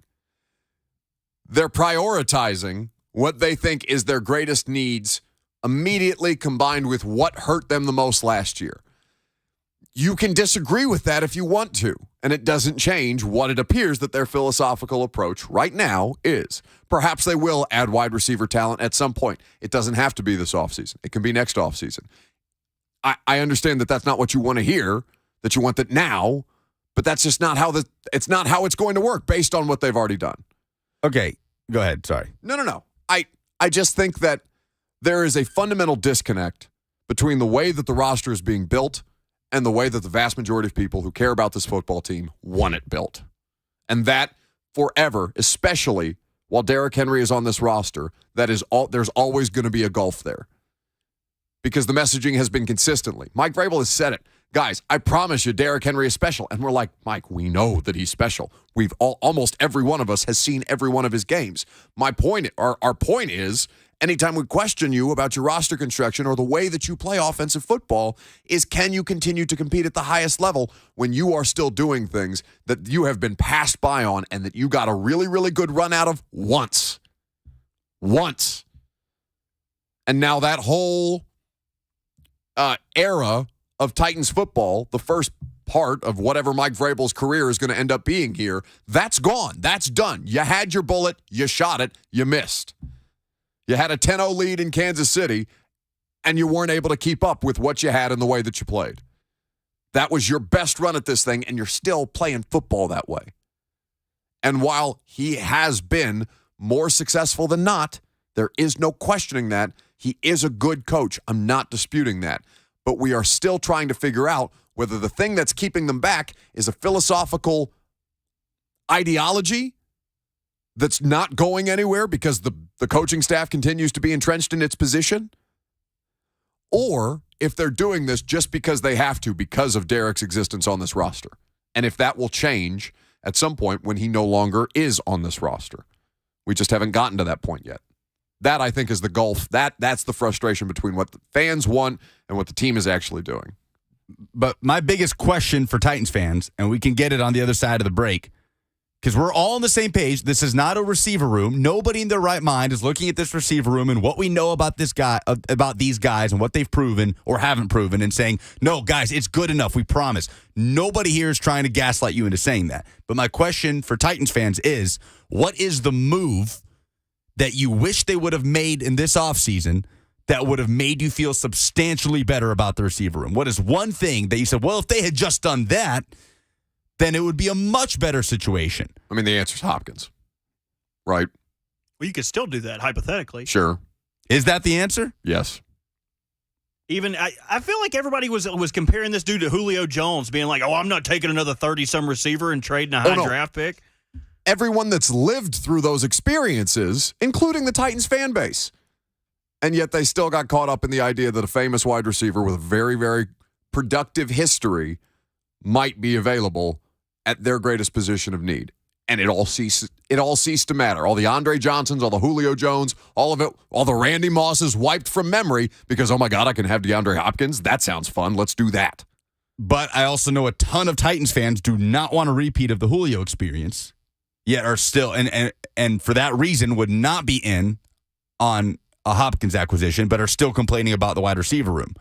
So that's my biggest question, is what could they have done to make you feel better? Is it Hopkins? Is it something else?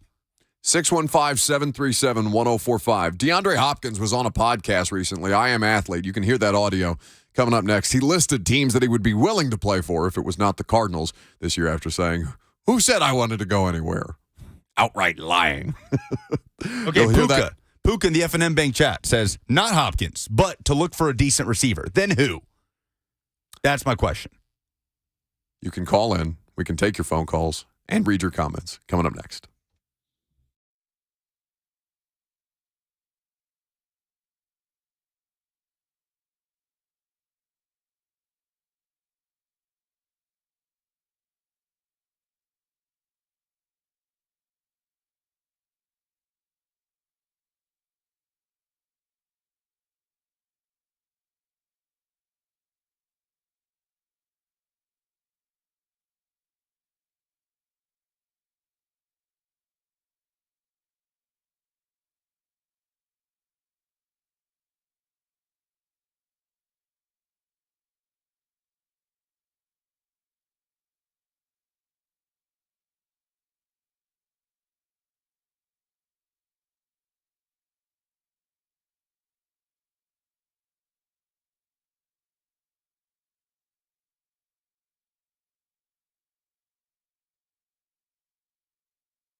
Welcome back to the show.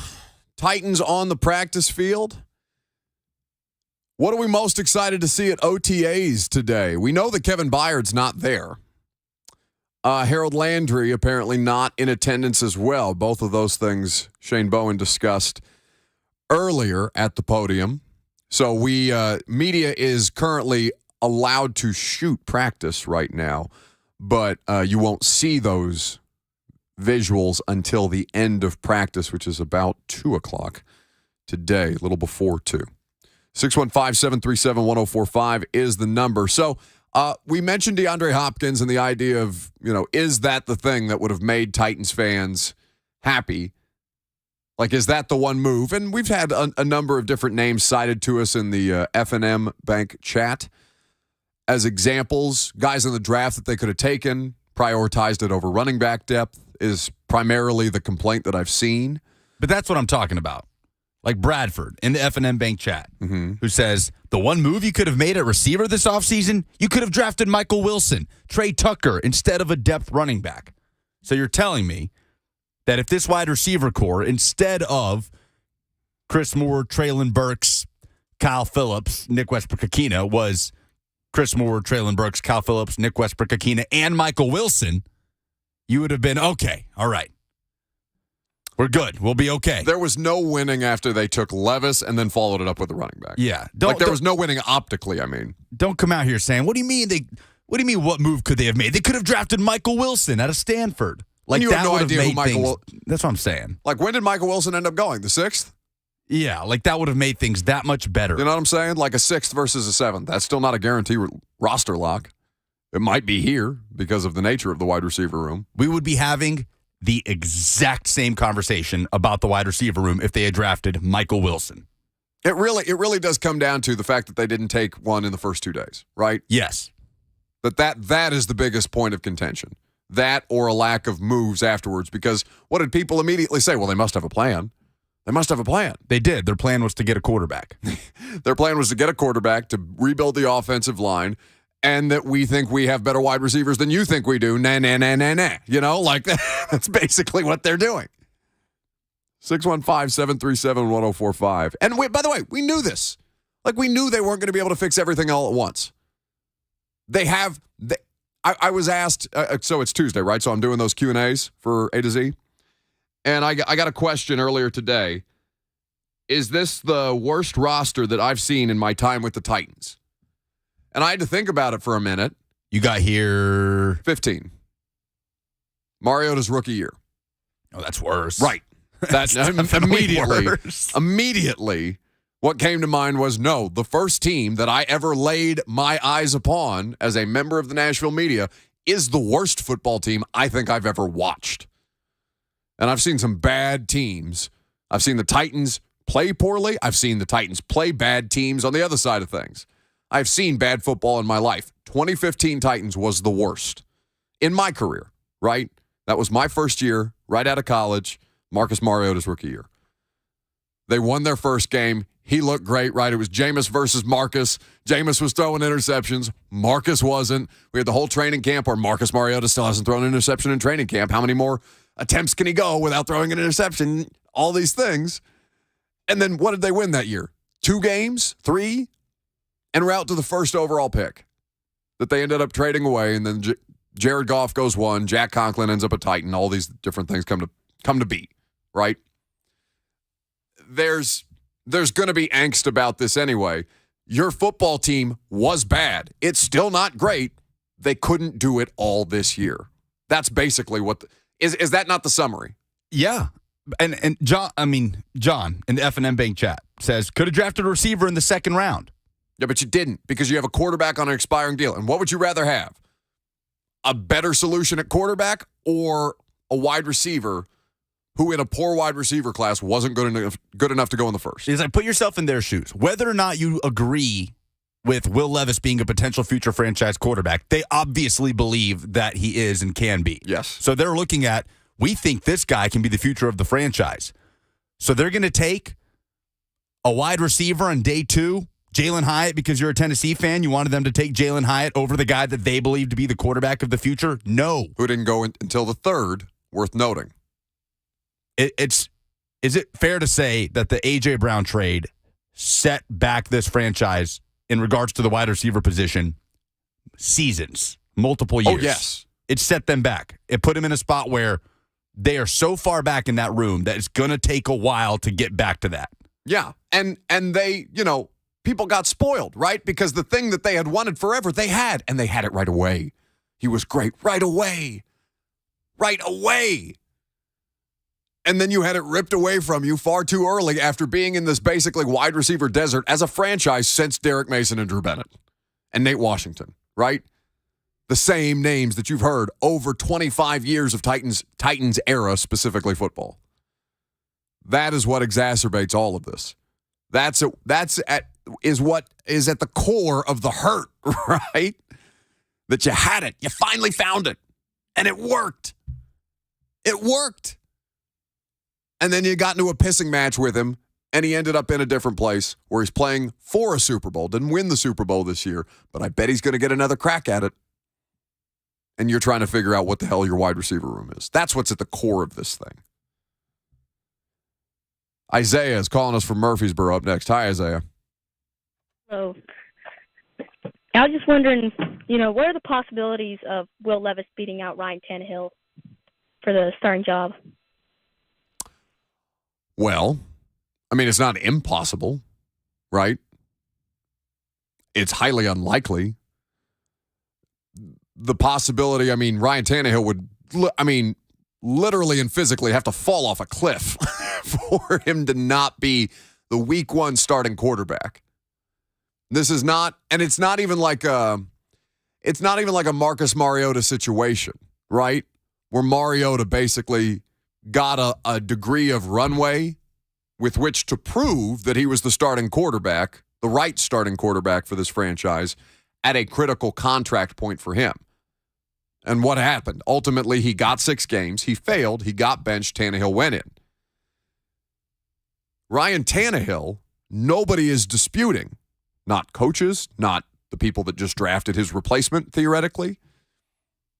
Some fans may contend that he's not the best quarterback on the roster, but nobody who's been paying attention to this football team since he took over could make a reasonable argument that he is not the best starting quarterback on the roster right now and likely by the time we get to September. That doesn't mean that an exhaustive narrative, much like that Mariota Tannehill one, won't get created at some point around training camp. I know it's already started. Like last week, we were in here and ESPN Sports Center's on, and what did the super read at the bottom of the screen? Something to do with a quarterback competition in Tennessee. Will Levis, it was like hot preparing clips for battle. Yes, it was clips of Levis at rookie minicamp saying Will Levis prepares to battle for starting quarterback prepares job. for quarterback battle. It was during a break. We talked about it. We're like, no, he's not. Yeah. What? Who wrote that? So it's already starting. Well, yeah. And that's fine. You're going to see it.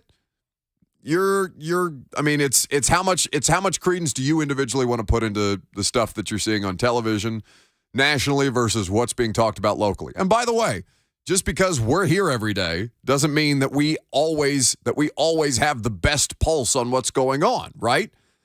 Because eventually they did make a change at quarterback in that Mariota season. But the thing that was being disputed, if you remember that time, is that it was being reported that Marcus Mariota, as a starter during training camp, was in jeopardy when everybody here knew, because it was the front office's will,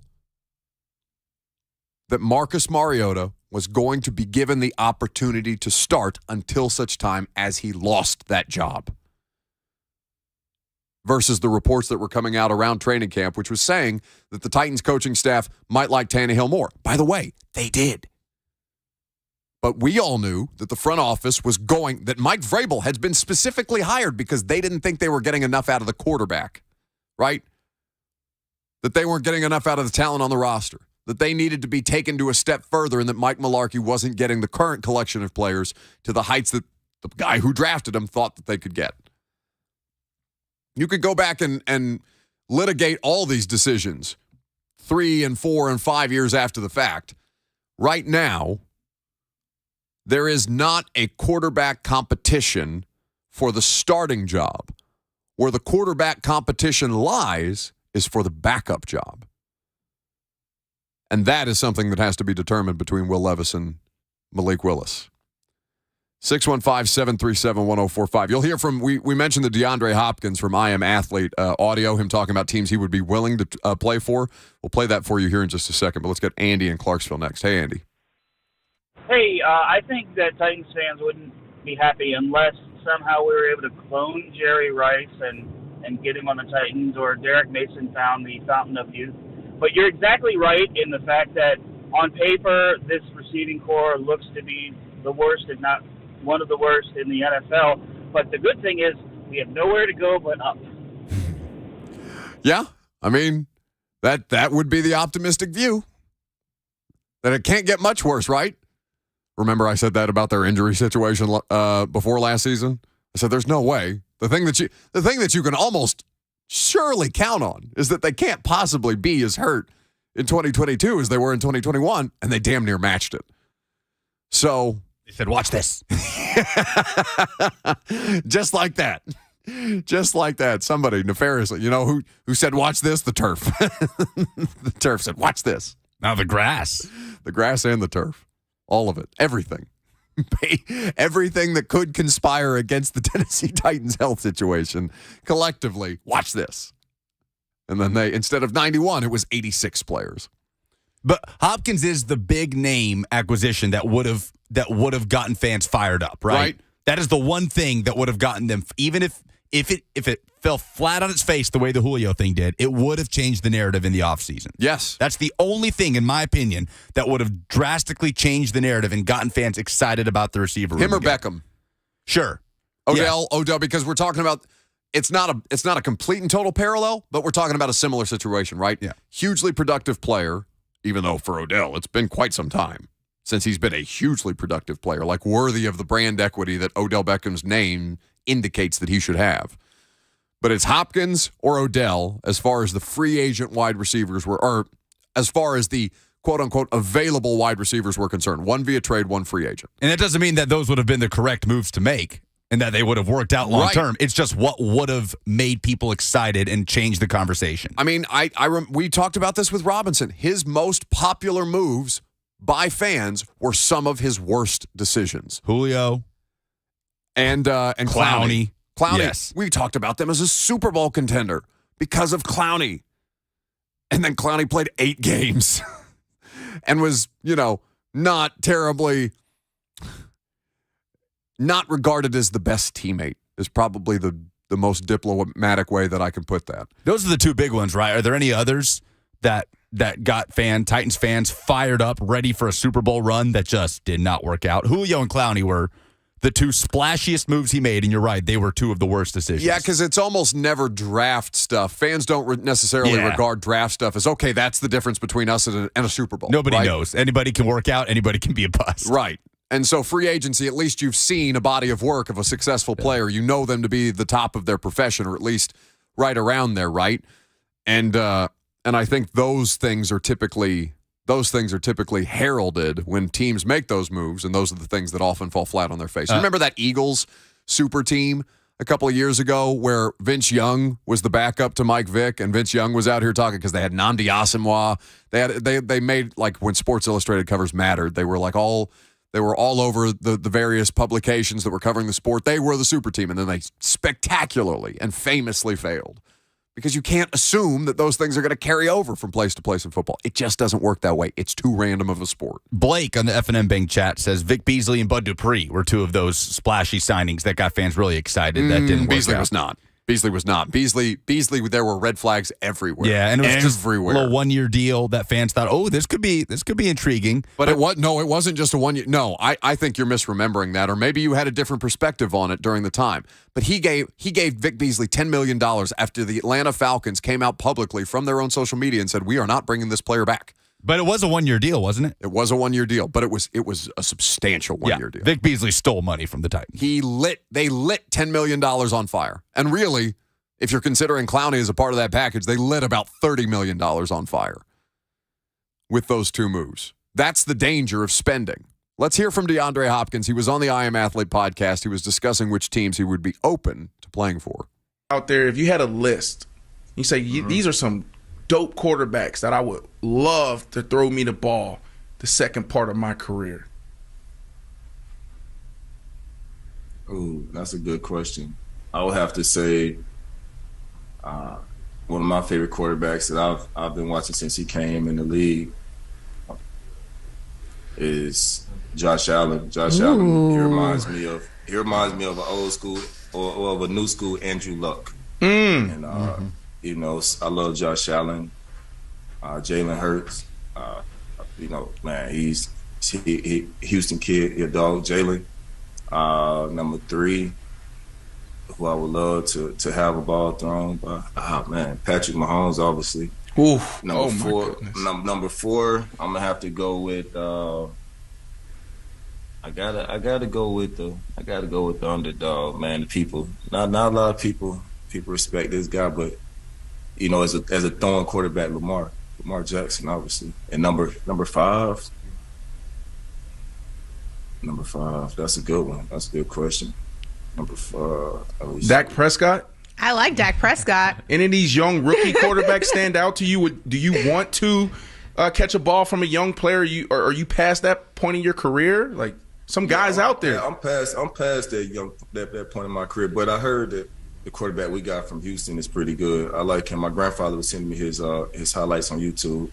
But my number 5 quarterback, man, because it's some good quarterbacks out there that's young and good. I'm gonna have to go with my dude in San Diego or the Chargers. Herbert. I'm gonna have to go Justin with Herbert. man. Justin Herbert. So contenders. DeAndre Hopkins wants to play for all the best quarterbacks and all the best teams. DeAndre Hopkins, who was on social media like 2 weeks ago, who said I wanted to leave. I didn't say I was going anywhere. Who said I wanted to leave? Now he's talking about what he wants in his new team. That's right. Every quarterback but the one that he's currently catching passes from. That's who DeAndre Hopkins wants to play for. Well, who is he going to be? I mean, if he's a Cardinal, I don't know. Is Colt McCoy still a Cardinal? Yeah, I guess it's Colt McCoy, or he mentioned the Houston quarterback. Did they? I don't remember them drafting Clayton Tune, but I assume they did. Kyler Murray's going to be out a while. Yeah, no, that was a late ACL tear. Very late. 615-737-1045. Last call for phone calls before I head on out to Titans practice. That's next.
Wrapping it up on this Tuesday. Thanks for hanging out with us. If you missed any of the show, including Eric Kane, who I believe has gotten to Hoover, Alabama, based on his Twitter timeline just now. Vols should be underway. Why am I watching is it Eastern Carolina? East Carolina? Boo! Why am I watching the Pirates? East. They know Eastern.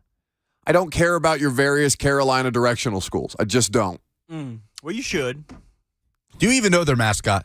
Do you even know the mascot of the university that our good buddy Robert Walsh attended? Lucas didn't want to say it wrong. They're the Pirates. Yeah, there you go. Good guess. Lucky guess. What would have made you think that? The pirate? I mean, the parrot? Yes, the dude with the dagger in his mouth, the big feather hat? Yes. Vols throw first pitch in 12 minutes against Texas A&M. So you can hear that. I'm sure Blaine and Mickey keep you updated throughout the course of that. No, they've already thrown first pitch, actually. I guess they just took South Carolina dog-walked Georgia, so I guess Tennessee got started a little early. So we'll keep an eye on everything that's happening with the SEC tournament, obviously, this week, but we'll have a lot of observations to discuss from Titans OTAs tonight when we do the primetime show. Certainly Bert and I will go through that with you guys. But we've been talking about wide receivers, and as I mentioned, last call for your phone calls. Jameson on the F&M Bank chat says, who was the wide receiver for the Titans that just quit in the middle of the season a few years back? How'd that end up for him? Rashard Matthews is the name that you're looking for there. And Rashard did not play after, I think, was that in the middle of the 19 season that he quit before the team made the AFC Championship run. I'm pretty sure that was the same year when they started 2-4. I think Rashard was like... I think it was. I want to say that's right, but I can't recall exact... Well, what if it... Was Rashard Matthews ever on the same roster as A.J. Brown? Here's the Rashard Matthews deal. He announced his retirement from the league in a revealing message on Instagram. Matthews, who was released by the Saints over the weekend. So I don't even think he was with the Titans. When he retired? He did not retire a Titan. Yeah, no, it was with the Saints. I just didn't know he retired. He had some... That was 18 that he just left. Mike Vrabel's first year. Yes. Okay. Yeah, he played in 3 games for the Titans, caught 3 passes for 11 yards in 2018. I was going to say, I don't remember him and AJ ever being on the same roster together. And then he was a New York Jet, and he caught 2 passes in 5 games, and then that's it. That's his career. Okay. Polls, please. Zoinks, like, hey, Scoob, stop the count, stop the count. Yeah. The polls have closed. The votes are in. It's time for a poll update, Scoob. A poll update? Yeah. Zoinks, Scoob. Here's Buck Rising Show daily correspondent Lucas Panzica. Lucas Panzica? Yeah. Presented by Two Rivers Ford. You can custom order any new Ford from Two Rivers. They sell below MSRP on any non-specialty new Ford. What made you say, oh no, in sports over the weekend? Bruce says, you, Buck, only talking about the NFL every day and nothing else. Yeah, I don't care. How dare you? What's the most interesting thing for the most people at any given point? It's football. As long as there's football, there's jobs. If you don't like it, eat it. What is the number one thing you want to see from Titans OTAs? Our guy Mike Herndon says a media feud. Who should I feud with today? I'm going right out to practice. Who should I see make eye contact with and immediately start a fight with? I don't know. You got any ideas? Rex Jim Rowe. Wyatt. No, not Jimmy. Anybody but Jimmy. Anybody but Jimmy or Teresa. Yeah, nobody wants or to see Tehran, that. I guess. I was about to say, you and Tehran got to tag team somebody. It's basically just Rex Rowe or Paul. Big Joe on the go says the Titans media cheering for every complete pass. I wish Joe would still come to practice with us. Joe Dubin is to make a boring May practice go by a little faster. Joe Dubin is good for that. It was great to see Joe Dubin out at the Tunnel to Towers golf event that Buddy Allen Carpa had in Mount Juliet last week. Indeed, a skinny Joe Dubin. Was that last week? No, it was not. Time is a flat circle. Okay. Others want to see Harold Landry out there. I don't know if Harold Landry is here. He's not. But Derrick Henry is. Derrick Henry is. Kevin Byard's not. Harold Landry's not.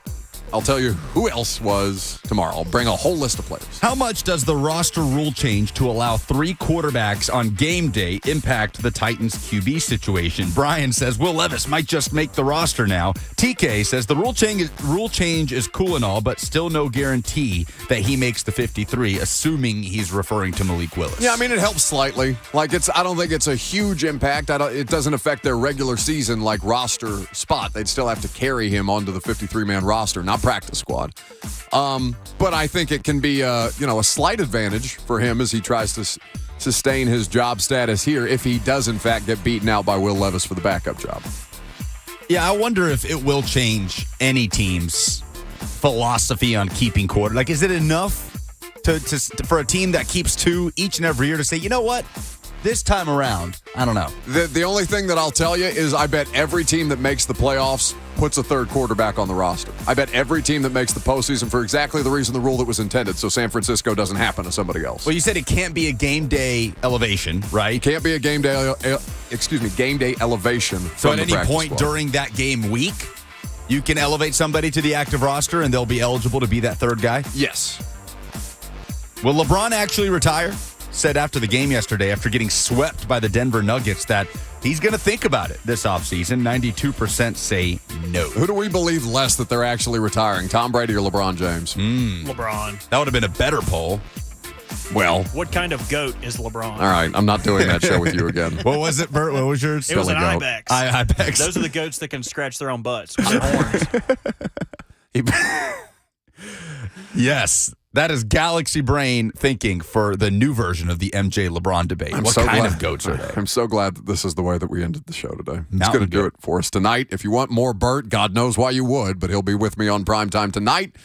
If you want more radio show, we're done until 10 a.m. tomorrow morning. Blaine and Mickey got you next.